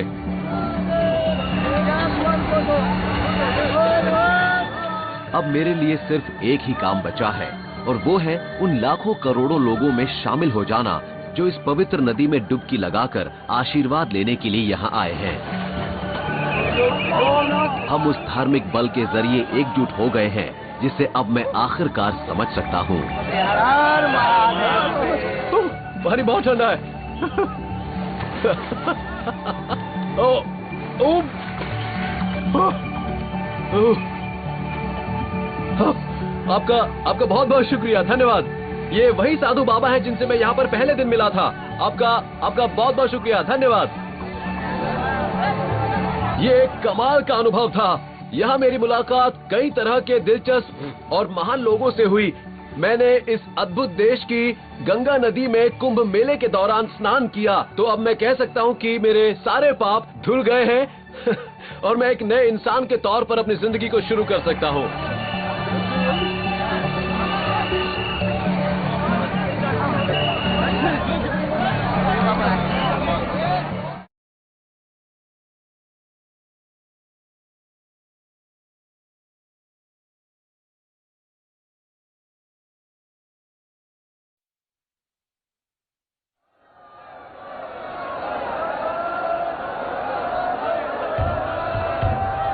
तो ये है फरवरी 2013 और मैं हूं यहां गंगा नदी के किनारे, इस प्लेनेट की सबसे बड़ी और विशाल ह्यूमन गैदरिंग्स में से एक का गवाह बनने के लिए।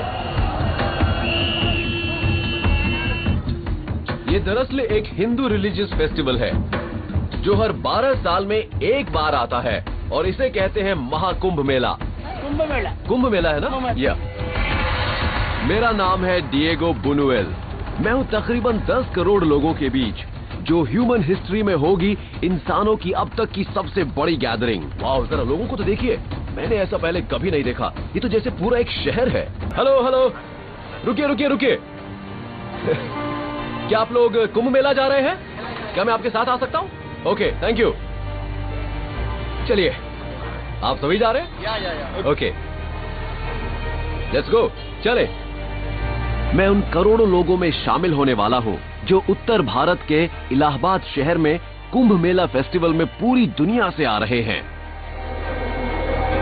हमारे इतिहास में इतने लोग शायद एक जगह पहले कभी इकट्ठा ना हुए हों। अब आप जो कुछ देखने वाले हैं वो आपके होश उड़ा देगा। ये सब लोग पवित्र नदी गंगा में नहाने आ रहे हैं और मैं भी इनके साथ शामिल होने वाला हूं सबसे व्यस्त दिन पर, जब एक ही दिन में 3 करोड़ लोग इस पवित्र नदी में डुबकी लगाएंगे, जो एक वर्ल्ड रिकॉर्ड होगा। मैं कसम खा के कह सकता हूं कि मैंने अपनी जिंदगी में इतने लोग एक साथ कभी नहीं देखे। लेकिन उससे पहले मैं रिलीजियस डिवोशन के कुछ बहुत ही दिल दहला देने वाले एक्ट्स भी देखने वाला हूं। मैं एक ऐसे साधु से मिलूंगा जो अपने जेनिटल से 1 टन वजन वाली कार को खींचेंगे। एक साधु जो 10 साल से बैठे ही नहीं हैं और एक साधु ने पिछले 40 साल से अपने हाथ को हवा में उठाए रखकर उसका बलिदान ही दे दिया है। वो तो कभी अपने नाखून भी नहीं काटते। मैं ये भी जानने की कोशिश करूंगा कि 9 दिन तक खुद को एक गड्ढे में दबाकर रखने या अपने जेनिटल से 17 किलो ईंटों को लटकाने से आप किस तरह एनलाइटनमेंट के करीब पहुंच सकते हैं। मैं एक गोपनीय अनुष्ठान में भी जाने वाला हूं जिसमें हजारों नए मंक्स हिस्सा लेंगे। उसके बाद मैं विशाल और पवित्र नदी गंगा की तरफ भागते नागा साधुओं के साथ दौड़ लगाऊंगा। लेकिन उससे पहले मैं आसपास का नजारा तो देख लूं। यहां कमाल का माहौल है। मुझे अभी यहां आए बस 10 मिनट ही हुए हैं। सड़कों पर चलने के दौरान आपको अचानक ही ऐसे लोग मिल जाते हैं जैसे कि ये साधु बाबा। हेलो, नमस्ते, कैसे हैं आप? इस बात पर यकीन करना मुश्किल है कि कुछ ही हफ्तों में यहाँ पर लाखों करोड़ों लोग इकट्ठा हो जाएंगे। मैं उस जगह पर हूँ जहाँ 55 दिन चलने वाला ये फेस्टिवल शुरू होने वाला है और ये सिर्फ 12 साल में एक बार ही होता है, जब सूर्य, चंद्र और बृहस्पति एक खास एस्ट्रोलॉजिकल अलाइनमेंट में होंगे तो लोग यहाँ बड़ी तादाद में पवित्र स्नान करने आएंगे। फिलहाल ये जगह थोड़ी खाली लग रही है, पर जल्द ही यहाँ पर 2, 3, 4, 7 या 10 करोड़ लोग भी देखने को मिल सकते हैं। पता नहीं उस वक्त लोग यहाँ पर कैसे चलेंगे, शायद इस तरह से। इस विशाल मेला मैदान को यहाँ पवित्र और महान नदी गंगा की तलहटी में बनाया गया है, जो सिर्फ सूखे के मौसम में ही नदी से बाहर आती है। देखिए, हमें इस बात को समझना होगा कि सिर्फ कुछ ही महीने पहले इस जगह का वजूद तक नहीं था। यहाँ दूर दूर तक जो कुछ भी नजर आ रहा है उस सब को बनाया गया है। ये सब निर्माण इस मेले की तैयारी के लिए किए गए हैं और कुंभ खत्म होने के बाद सिर्फ 2 महीनों के अंदर ही ये सब कुछ गायब हो जाएगा और ये जगह फिर से माँ गंगा का एक बड़ा सा रेतीला किनारा बन जाएगी। हिंदुओं के लिए ये नदी किसी जीती जागती देवी के समान है जिसका नाम है गंगा। ये नदी तकरीबन 30 करोड़ लोगों के जीवन का सहारा है। श्रद्धालुओं का मानना है कि इस खास समय पर यहाँ नहाने से आत्मा की शुद्धि हो जाती है। इस पवित्र नदी में डुबकी लगाने बहुत बड़ी तादाद में लोग यहाँ आते हैं। ये तादाद मक्का के हज में आने वाले जायरीनों से 30 गुना ज्यादा होती है। हालांकि तमाम फोकस नदी पर होता है, लेकिन जिन मंदिरों और टेंट्स में लोग रहते हैं वो तकरीबन 1.5 किलोमीटर चौड़े रिवर बेड पर फैले हुए हैं। आप जहाँ भी नजर डालेंगे आपको लोग केसरिया पोशाक पहने दिखाई देंगे। इन्हें साधु कहा जाता है। भारत में ऐसे 50 लाख से ज्यादा साधु हैं। ये अपनी पूरी जिंदगी धर्म के नाम पर अर्पित कर देते हैं और तमाम दुनियादारी को छोड़ देते हैं। अगर हम इनसे आगे निकल जाएं तो हमें एक बढ़िया पिक्चर मिल सकती है। ये सब लाइन में नजर आएंगे। मेरे फ्रेंड सौरभ एक फोटोग्राफर हैं, जिन्होंने कई कुंभ मेलों को कवर किया है। इस जगह को दिखाने वाला इनसे बेहतर और कौन हो सकता है। इनकी माहिर आंखें मुझे कई असाधारण चीजों के मायने समझाएंगी। केसरिया रंग का मतलब है आग।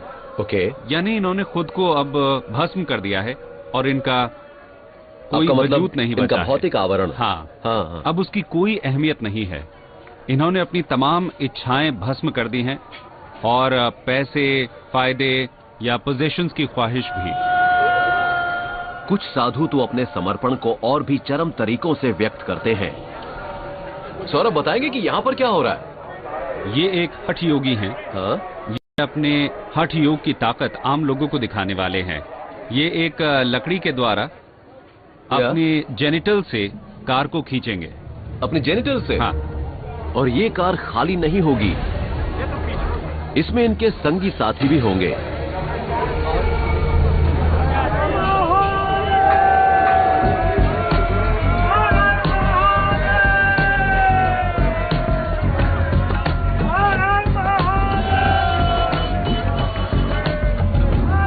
ये काम अपनी फोरस्किन को कई साल के दौरान खींच करके करते हैं और इस तरह से ये बात, ये इससे काफी वजन खींच सकते हैं। ये फोरस्किन होती है, ना कि जेनिटल्स। मैं तो कुछ और ही समझ रहा था।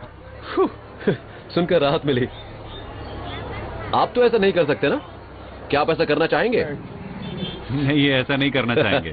ये इनकी परंपरा नहीं है। समझ सकता हूँ। हैरानी की बात है कि खुद को इस तरह की तकलीफें देना एक आध्यात्मिक कार्य है। इस तरह से साधु अपनी सेक्स संबंधी इच्छाओं को दबा पाते हैं और मैं समझ सकता हूं कि कैसे।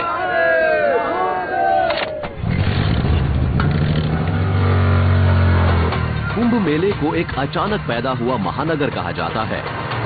यहाँ 150 किलोमीटर से भी ज्यादा लंबी सड़कें बनाई गई हैं, तो इन्हें देखने का बस शायद एक ही तरीका है।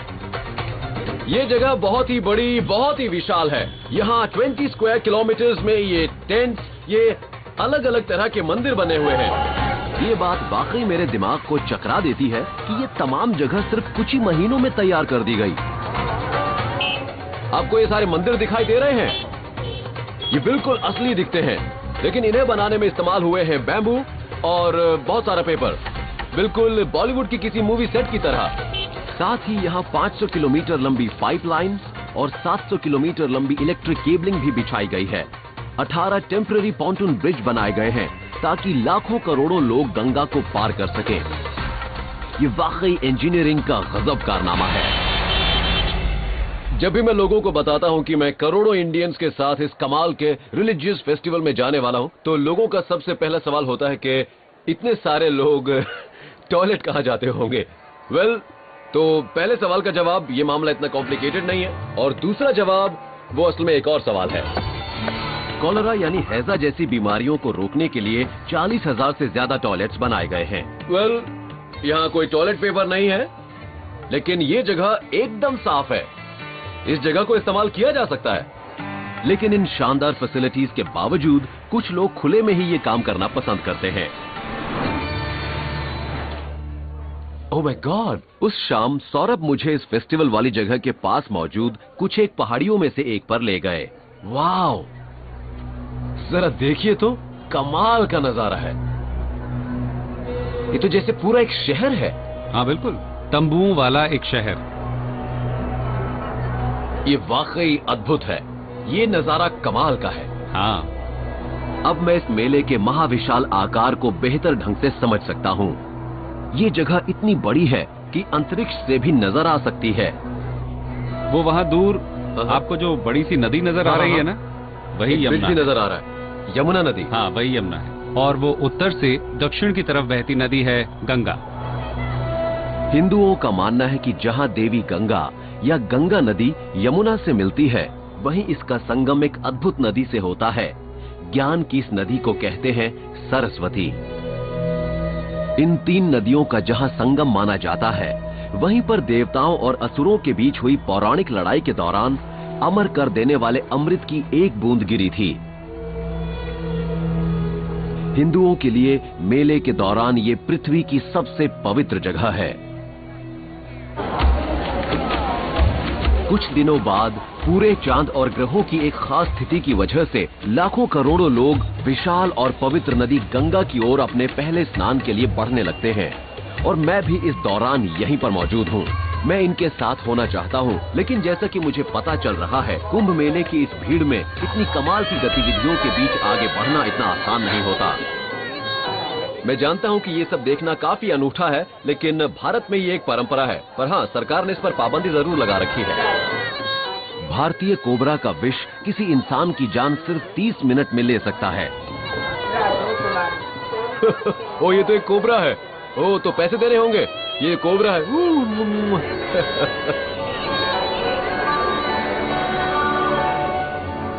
हेलो हेलो, नमस्ते। मेरे पहुंचने तक भीड़ बढ़ने लगी है।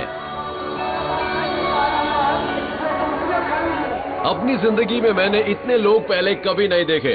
ये वाकई कमाल का नजारा है। यहाँ किनारों पर ऊपर नीचे लोग ही लोग हैं। हैरानी की बात है कि आज ही गंगा में 20 लाख से ज्यादा लोग पवित्र डुबकी लगाने वाले हैं। ये कुछ ऐसा ही है जैसे मेरे शहर पेरिस की तमाम आबादी रिवर सेन में नहाने लगे। हेलो, कैसे हैं आप? क्या आपने आज पवित्र स्नान किया? जी किया। ओह, आपके हाथ तो बहुत ठंडे हैं। इनके हाथ जमे जा रहे हैं, यानी पानी बहुत ठंडा होगा। आप यहाँ आकर खुश हैं? जी मैं बहुत खुश हूँ। अच्छा, हाँ मैं बहुत खुश हूँ। ये कह रही है कि मैं अपनी बेटी, अपने बेटे और कई लोगों के नाम की भी डुबकी लगा लूँ। ये परंपरा ऐसी मैं है। देख रहा हूँ लोगों को कि वो बार बार डुबकी लगा रहे हैं, यानी आपकी हर डुबकी किसी और के लिए है। समझ गया। मैं अभी परिवार में दूसरे लोगों को भी आशीर्वाद देने के लिए डुबकी लगाने के आइडिया को समझ ही रहा था कि तभी ढेर सारे पुलिस वाले किसी श्राप की तरह मुझ पर टूट पड़े। जी जी जी, बिल्कुल ठीक, बिल्कुल ठीक। लेकिन हमारे पास इजाजत है सर। ठीक है, जैसा आप कहेंगे हम करेंगे, नो प्रॉब्लम। देखिए, जाहिर है कि ये एक धार्मिक उत्सव है और हम उन लोगों को परेशान नहीं कर सकते जो यहाँ धार्मिक उद्देश्यों से ही आए हैं। तो हमें 100 मीटर की दूरी पर ही रहना होगा।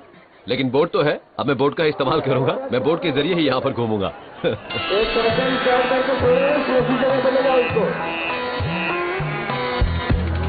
यहाँ नदी में मुझे पुलिस से तो छुटकारा मिल जाएगा, लेकिन मैं लोगों की भीड़ से तो घिरा हुआ ही हूँ। ये सब वाकई कमाल है। यहाँ शायद हजारों नावें होंगी। ये पूरी नदी में चारों ओर फैली हुई है। कैसे हैं आप? एक नाव में बैठे एक पुजारी ने मुझे दिखाया कि वो किस तरह श्रद्धालुओं को आशीर्वाद देते हैं। 3 नारियल। इन्होंने मुझे बताया कि नारियल दरअसल पवित्रता का एक हिंदू प्रतीक है। इन्हें लग रहा है कि मुझे इनकी काफी जरूरत है। और नारियल। Okay okay okay okay. इसके बाद इन्होंने गंगा के पवित्र पानी से मुझे आशीर्वाद दिया। मेरी फैमिली बहुत छोटी है। पापोहम पाप कर्माहम पाप आत्मा। ये सब दिखाने और समझाने के लिए आपका थैंक्स। पहला हफ्ता बहुत ही शानदार रहा। यहाँ अभी से कई लाख लोग आ चुके हैं, लेकिन अगले 2 हफ्तों के दौरान लोगों की तादाद बहुत ज्यादा बढ़ जाने वाली है, क्योंकि करोड़ों श्रद्धालु दुनिया के इतिहास की सबसे बड़ी इंसानी भीड़ में हिस्सा लेने के लिए पहुंचने वाले हैं। जैसे जैसे दिन गुजर रहे हैं, लाखों और लोग इस कुंभ मेला फेस्टिवल में पहुंचते जा रहे हैं। लोकल ट्रैफिक पुलिस की टेंशन लगातार और ज्यादा बढ़ती जा रही है।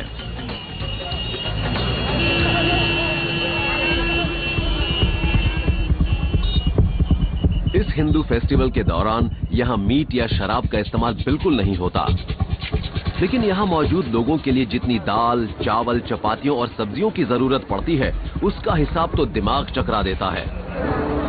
इस पूरी जगह लोग इंतजाम को कायम रखने में अलग अलग तरीकों से मदद कर रहे हैं। मेरे दोस्त सौरभ बता रहे हैं कि ये सब कैसे होता है। कुंभ मेला सिर्फ एक धार्मिक समारोह ही नहीं होता है ना? मेरे ख्याल से इसे बयान करने का सबसे अच्छा तरीका ये है कि धर्म एक चुंबक है और सब लोग अपनी आस्था की वजह से इसकी तरफ खींचे चले आते हैं। लेकिन कुल मिलाकर ये अच्छा ही है। देखिए यहाँ कितने सारे दुकानदार हैं, ये बहुत ये सब यहाँ अपनी रोजी रोटी कमाने के लिए आ जाते हैं, तो कुल मिलाकर सबका अच्छा वक्त कट जाता है। इसके अलावा यहाँ इस तरह के आकर्षण भी हैं। जरा बताइए कि ये सब क्या है? ये एक योगी हैं जिनका संबंध निरंजनी अखाड़े से है। क्या आप इनसे मिलना चाहेंगे? क्यों नहीं? आपको जूते उतारने होंगे। हाँ, क्या जूते उतारना सम्मान जाहिर करने का एक तरीका है? इससे इस जगह की पवित्रता बनी रहती है। अब इनका आशीर्वाद लीजिए। अच्छा, आशीर्वाद पैर छूकर लिया जाता है? नहीं, सिर्फ पैर की तरफ झुककर भी ऐसा हो सकता है। अगर पैर छूना नहीं चाहते तो छूने की जरूरत नहीं है। Thank you. ये आपको भभूत आशीर्वाद के रूप में देंगे जो उनकी पवित्र अग्नि से निकलती है। ये दरअसल यहाँ इसकी ही पूजा करने के लिए आए हैं। ये चरम समर्पण का एक कार्य है। नागा कैलाशनाथ पिछले 10 सालों से लगातार खड़े हैं, यानी 3000 से भी ज्यादा दिन और रात से ये कभी नहीं लेटे। जब इन्होंने ये शुरू किया तो क्या इन्हें कुछ दर्द वगैरह महसूस हुआ? शुरू में कोई मुश्किल आई? हाँ, शुरुआत में तो पहले साल के दौरान इनके पैर सूज गए थे। लगा जैसे हाथी पांव हो गया। ओह, इन्हें बहुत मुश्किल हुई। पैरों में पानी भर गया था और उनका साइज 3 या 4 गुना हो गया था। वाह, इसमें काफी दर्द हुआ होगा। इतना दर्द सहने का आखिर मकसद क्या है? इनका मकसद है अपने शरीर में इतना दर्द सहना कि वो एक अनोखा अनुभव बन जाए। जब ये सोते हैं तो अपने हाथों को इस तख्ते पर रख लेते हैं। वाह। अच्छा बताइए, आप इस पर से कभी गिरते नहीं हैं? क्या इन्हें सपने भी आते हैं? नहीं। देखा जाए तो इन्हें गहरी नींद नहीं आती। ओह, ये बात। ये ध्यान लगा रहे हैं। क्या ये कोई सजा है या कोई सम्मान है? ये एक सम्मान है क्योंकि इन्हें इस प्रैक्टिस के काबिल माना गया है। इस प्रैक्टिस से इन्हें ताकत मिलती है और भविष्य में इसकी वजह से इन्हें अपने समुदाय में और अपने शिष्यों के जरिए सम्मान मिलेगा। और फिर एक दिन इनके गुरु ही खुद कहेंगे कि बस बहुत हुआ, अब ये काम बंद कर दो। ये समय कब खत्म होगा ये धर्म में पहले से तय है। और ये टाइम कितना है? 12 साल। यानी अभी इसमें 2 साल और बाकी है। हाँ, 2 साल, फिर ये निबट जाएगा। 12 साल का ये मेडिटेशन खत्म होने के बाद सबसे पहले ये क्या करना चाहेंगे? भंडारा करेंगे जबरदस्त। ये सबके लिए भंडारे का आयोजन करेंगे ताकि अपने सभी साथियों और गुरुओं और शिष्यों को खाना खिला सकें। लेकिन ये 12 साल तक खड़े रहने के बाद पहली बार लेटकर आराम से सो भी तो पाएंगे ना? हाँ, फिर करेंगे भजन गुरु महाराज का। फिर ये कह रहे हैं हाँ, प्रार्थना शुरू करेंगे और इनकी जिंदगी आसान हो जाएगी। हाँ, आसान हो जाएगी। बहुत बढ़िया, आपका बहुत बहुत धन्यवाद। Thank you. अपने शरीर को इतनी तकलीफ देकर नागा कैलाशनाथ अपने इस भौतिक शरीर को दिव्य लोक ले जाने की कोशिश में है। वाकई इससे ऐसा लगता है कि शरीर को कष्ट दिए बिना आध्यात्मिक लाभ नहीं होता।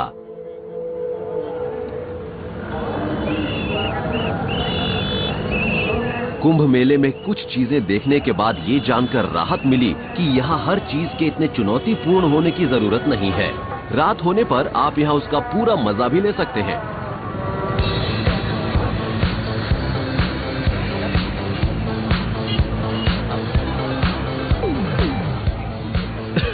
यहाँ रात का माहौल तो बहुत अच्छा लग रहा है क्योंकि ये एकदम अलग एक्सपीरियंस है।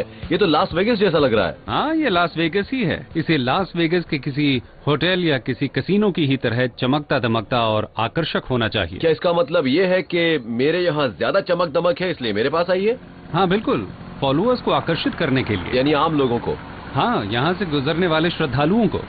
तो यहाँ जो मुख्य दरवाजे या मंदिर नजर आ रहे हैं वो हिंदू धर्म को समझने का एक अलग तरीका है? सही कहा, ये इस धर्म के अंदर मौजूद एक अलग अनुशासन है। तो हम ये कह सकते हैं कि ये एक ऐसा लास वेगस है जिसमें कोई पाप नहीं है? नहीं, ये पापों को धोने वाले लास वेगस जैसा। यानी आप बाहर जो मर्जी करें यहाँ आकर सब धुल जाता है। हाँ।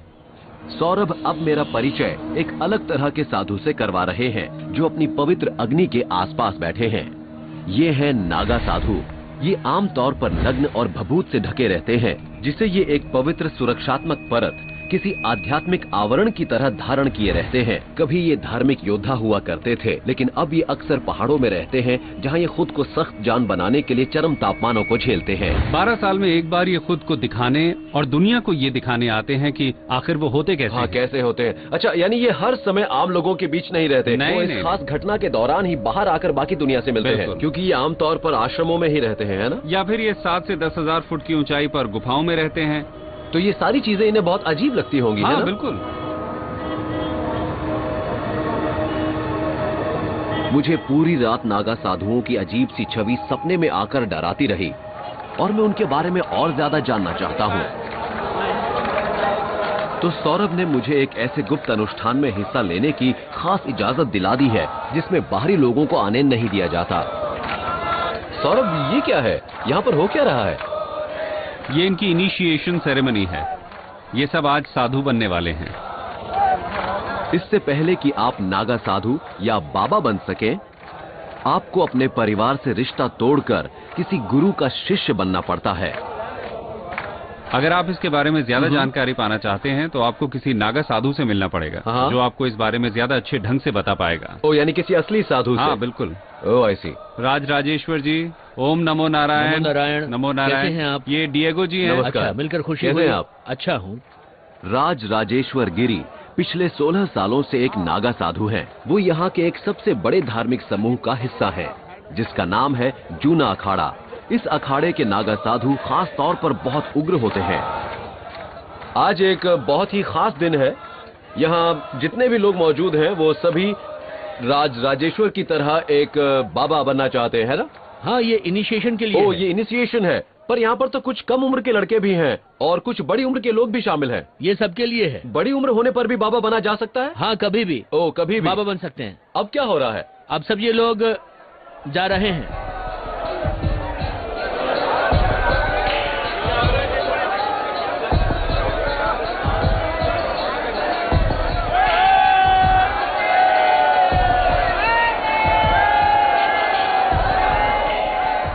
यहाँ तो कमाल की एनर्जी मौजूद है। बाबा बनने वाले ये लोग आगे बढ़ते समय इस दुनिया को अपने पीछे छोड़े जा रहे हैं।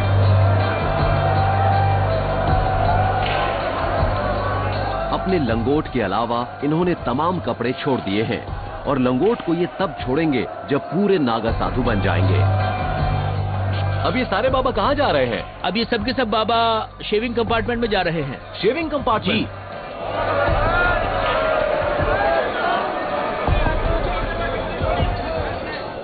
तो यहाँ पर इन सब का मुंडन हाँ, होगा? हाँ, हाँ।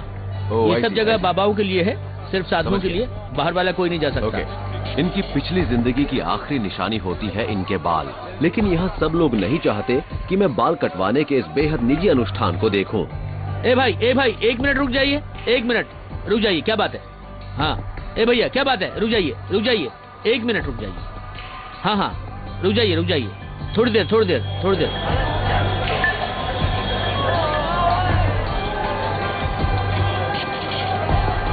अब इन सभी ने अपने बाल शेव करवा लिए हैं और ये गंगा में स्नान करने के लिए जा रहे हैं। लेकिन यहाँ एक समझने वाली बात ये है कि हम यहाँ पर वही अनुष्ठान देख रहे हैं जो हिंदू मृत्यु के समय करते हैं, क्योंकि इस वक्त ये खुद अपनी मृत्यु की ही नकल कर रहे हैं, क्योंकि अब ये एक नया जीवन शुरू कर रहे हैं। इनका पुनर्जन्म हो रहा है।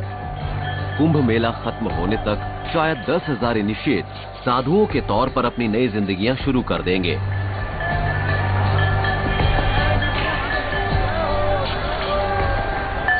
इनका स्नान खत्म होने के बाद मैं नदी के किनारे गया ताकि इस बारे में और जान सकूं कि कोई नागा साधु होने का आखिर मतलब क्या होता है। क्या इसके कुछ खास नियम होते हैं? हाँ, इसके लिए बहुत सारे नियम हैं। मिसाल के लिए ये शादी नहीं कर सकते, महिलाओं के साथ रिश्ते नहीं बना सकते। यानी नो सेक्स? हाँ, नो सेक्स। सेक्स की इच्छा दुनिया की सबसे ताकतवर इच्छाओं में से एक है। तो हाँ। आप उसे जवानी के दौरान हाँ। कैसे कंट्रोल करते हैं? यहाँ पर कई देखिए, नौजवान इसे लड़के दूसरी भी तरफ हैं। मोड़ना पड़ता है। ओह, ये ये एक बात। एनर्जी है। ये इस पर निर्भर करता है कि आप इसे कैसे ओके। यूज करते हैं, ओके। कैसे इस्तेमाल करते हैं। हाँ। तो हम इस शक्ति को आध्यात्मिकता की तरफ मोड़ देते हैं। तो जब ये नागा साधु बनते हैं तो ये अपने लंगोट को उतार देते हैं? हाँ हाँ, लेकिन इसमें समय लगेगा, शायद 10 या 12 साल लगेंगे। ये गुरु पर निर्भर करता है। हर समय बिना कपड़ों के रहना कैसा लगता है? आपको बिना कपड़ों के कैसा लगता है? अच्छा, बिल्कुल बढ़िया। अच्छा लगता है। बहुत अच्छा। वाह, नो लॉन्ड्री, कपड़े धोने की टेंशन ही नहीं। हाँ, सही कह रहे हो। कभी कपड़े धोने नहीं पड़ते? नहीं। मैं दुनिया के सबसे बड़े फेस्टिवल में हूँ और ये जानने की कोशिश कर रहा हूँ कि आखिर क्यों इतने सारे हिंदू यहाँ आते हैं और एक साधु होने का क्या मतलब है। राजगिरी ने अपने धार्मिक समूह जूना अखाड़ा के अपने कुछ मित्रों से मिलवाने के लिए मुझे बुलाया है। इन्होंने मेरे गुरु या आध्यात्मिक गाइड बनने का प्रस्ताव रखा है और ये मुझे किसी साधु के तौर तरीकों के बारे में बताएंगे। सभी अप्रेंटिस अपने गुरु की सेवा करके ये सब सीखते हैं। ओम गुरुजी काजतुरंगा हस्ति वो चाणे शिव शंकर जी का। यहाँ कुछ दिन बिताने के बाद आप बहुत ज्यादा एक्साइटेड हो जाते हैं, आप सब कुछ देखना चाहते हैं और फिर आप एक दूसरी ही रिदम में दाखिल होना सीखते हैं। समय पहले जैसा नहीं रहता, खिंच जाता है। अब मैं खुद को राज के साथ कनेक्ट करने लगा हूँ। फेस्टिवल में 2 हफ्ते बिताने के बाद अब मैं यहाँ किसी बाहरी शख्स जैसा महसूस नहीं कर रहा हूँ। यहाँ मैं पूरे सुकून से हूँ, कोयले जल रहे हैं, मेरे पास कंबल भी है और सबसे बड़ी बात, मेरे पास मेरे बाबा हैं। मुझे विश्वास है कि रात में मुझे बहुत ही खूबसूरत सपने आएंगे।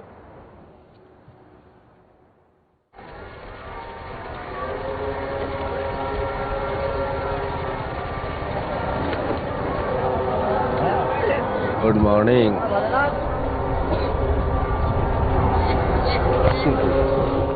Good morning. Good morning Diego. बहुत मजा आया, मुझे काफी आराम मिला। सुबह शायद 4 बजे ऊंचे स्वर में मंत्र पढ़े जा रहे थे, तब मैंने अपने कानों में ईयर प्लग्स लगा लिए थे, उससे मेरा काम चल गया। लेकिन अब जो आवाजें आ रही हैं उनसे मुझे बहुत ही सुकून मिल रहा है।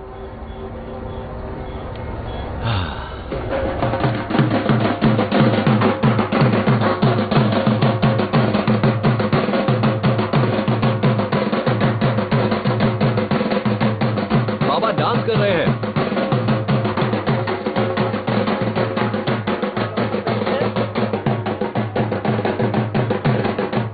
इस सब पर मुझे यकीन नहीं हो रहा है। सुबह के 7:30 बजे हैं और साधु अपनी तैयारी में लगे हैं। अब मैं वाकई हिंदू धर्म को एंजॉय करने लगा हूँ। बहुत बढ़िया, बहुत बहुत शुक्रिया, थैंक यू। ये जागने का बहुत बढ़िया तरीका है। हाँ, अब मैं यहाँ के कुछ स्थानीय तौर तरीकों को सीखने लगा हूँ और मुझे लग रहा है कि यहाँ सीखने के लिए बहुत कुछ है, इसलिए मुझे ज्यादा से ज्यादा मदद चाहिए। मुझे जूना अखाड़े के एक बहुत ही दिलचस्प बाबा के बारे में बताया गया है। ये बाबा कैलिफोर्निया से हैं और ये सिर्फ कैलिफोर्निया से ही नहीं, ये तो बेवर्ली हिल्स से हैं और इन्हें यहाँ बेवर्ली हिल्स बाबा के नाम से भी जाना जाता है। तो मैं इनसे मिलना चाहता हूँ।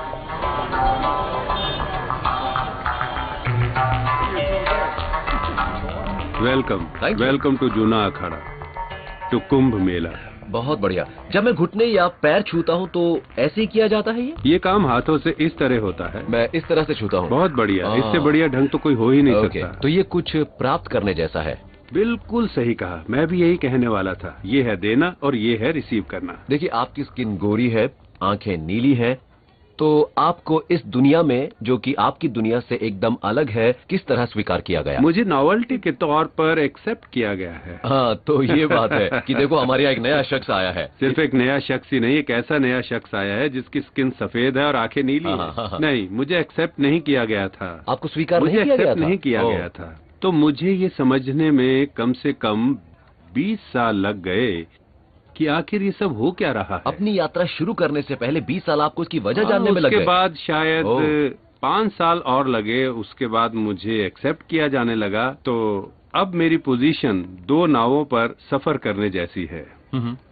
हेलो, ओम नमो नारायण। नमो नारायण, नमो नारायण। मुझे इस समुदाय में स्वीकार कर लिया गया है और मुझे यहाँ एक बहुत ही पवित्र साधु से मिलने का खास मौका मिला है। ये आत्म बलिदान को कुछ ज्यादा ही आगे तक ले गए हैं। इन्होंने अपना ये हाथ कब से उठा रखा है? इन्होंने अपना ये हाथ 40 साल से भी ज्यादा समय से उठा रखा है। 40 साल से भी ज्यादा से? और इन्होंने 40 साल में अपने नाखून कभी नहीं काटे? 40 साल से इसी तरह हैं। अपना हाथ ऊपर उठाने के बाद इन्होंने उसे नीचे किया ही नहीं।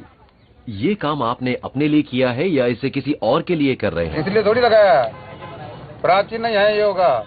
ये प्राचीन योग है। मुझे विश्वास है कि अगर आप कैलिफोर्निया में लोगों को इस योग के बारे में बताएंगे तो वो तो बेहोश ही हो जाएंगे।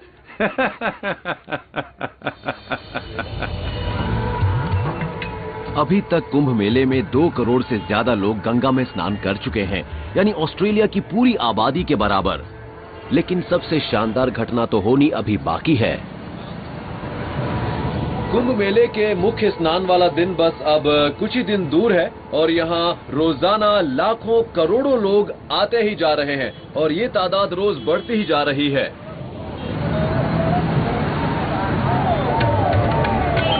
बड़ी तादाद में आ रहे लोगों से जुड़ा तनाव हर किसी पर अपना असर डाल रहा है। एक खास साधु नागा सरस्वती पर तो ये दबाव हद से ज्यादा हो गया है। पता नहीं कि यहाँ पर क्या हो रहा है, लेकिन पुलिस को बुलाया गया है। वहाँ उस तरफ कोई हंगामा हो रहा है।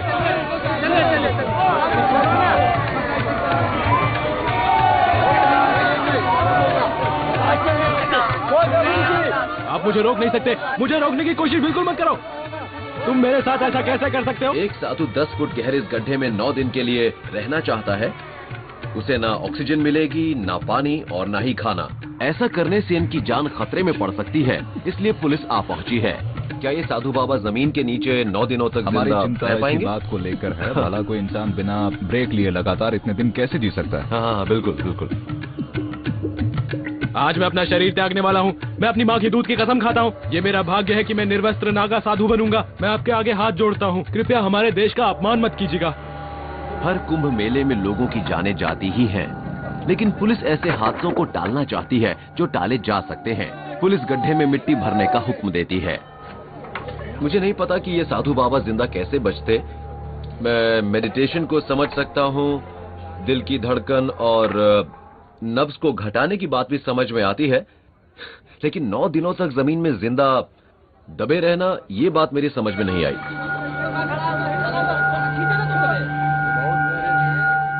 मैं इनका इंटरव्यू लेना चाहता हूं, लेकिन फिलहाल मुझे ये मुश्किल लग रहा है।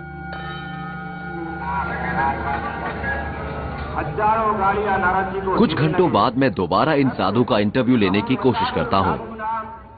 बाबा जी। हेलो। हेलो। ओके। क्या हुआ? क्या बात है? नागा सरस्वती ने मुझे बताया कि जमीन में खुद को जिंदा दबाने के उनके काम में देरी की जा रही है, लेकिन वो अब भी दुनिया को दिखाना चाहते हैं कि वो कुछ सुपर ह्यूमन कारनामे कर सकते हैं।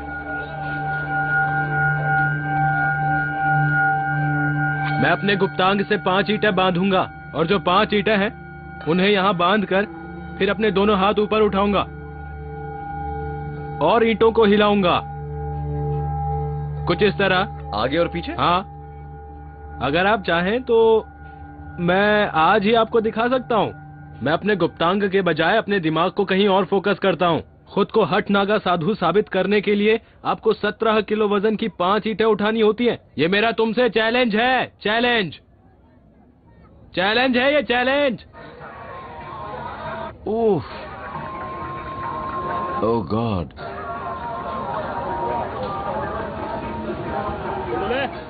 ये वजन 17 किलो है। मैं इससे वर्कआउट करने की कोशिश कर रहा हूं, लेकिन ये तो मेरे हाथ से भी नहीं उठ पा रहा है।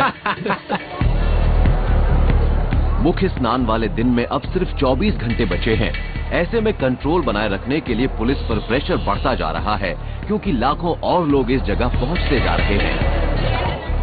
आप ये सोच रहे होंगे कि मैं भला एक मूर्ख की तरह इन लोगों से उल्टी डायरेक्शन में क्यों जा रहा हूँ। दरअसल मैं कमांड सेंटर जा रहा हूँ, जहाँ से इन लोगों के फ्लो को मैनेज करके अफरा तफरी को कम करने की कोशिश की जाती है।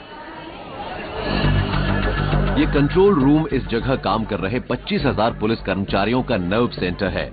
यहाँ पर state of the art video equipment है, जिनकी मदद से ये लोग पूरे फेस्टिवल के दौरान लोगों की भीड़ पर निगरानी रख सकेंगे। इस तमाम काम की जिम्मेदारी आलोक शर्मा पर है। ये है इंस्पेक्टर जनरल, मुझे इन्हीं से मिलना है। पहले वाले कुंभ मेलों में क्या कुछ मेजर प्रॉब्लम्स या हादसे हुए थे? हाँ, 1954 में इस जगह पर एक गड़बड़ हो चुकी है। क्या हुआ था? प्लीज बताइए। भगदड़ मच गई थी। हजारों लोग मारे गए थे। कितने हजार लोग? कोई फिगर है आपके पास? रिपोर्ट के मुताबिक 1600 लोग मरे थे, और लोग कहते हैं कि तादाद ज्यादा, उससे भी ज्यादा।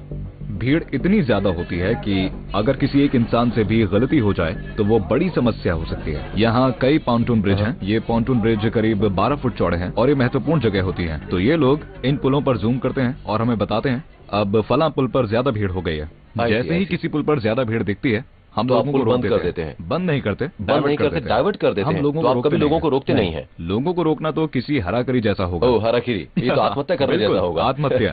लोगों को दूसरी जगह डाइवर्ट करना पड़ता है।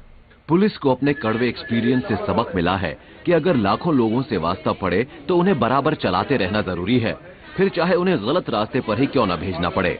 ये संगम वाला इलाका है, यही स्नान वाला प्रमुख इलाका है। हर कोई संगम में ही डुबकी लगाना चाहता है, क्योंकि यहाँ डुबकी का मतलब है स्वर्ग का सीधा टिकट मिलना। यहाँ आज नहाना यानी स्वर्ग में जाना? नहीं, कल। ओ कल। आज तो जैसे प्री फाइनल है, कल फाइनल है। फाइनल कल अगर है। आप डुबकी लगाएंगे तो सीधे स्वर्ग का टिकट कटाएंगे। सीधे स्वर्ग का? हाँ। मुख्य स्नान वाले दिन में अब बस कुछ ही घंटे बाकी हैं। अब मैं इतिहास की सबसे बड़ी भीड़ के बीच हूँ। इतने सारे लोगों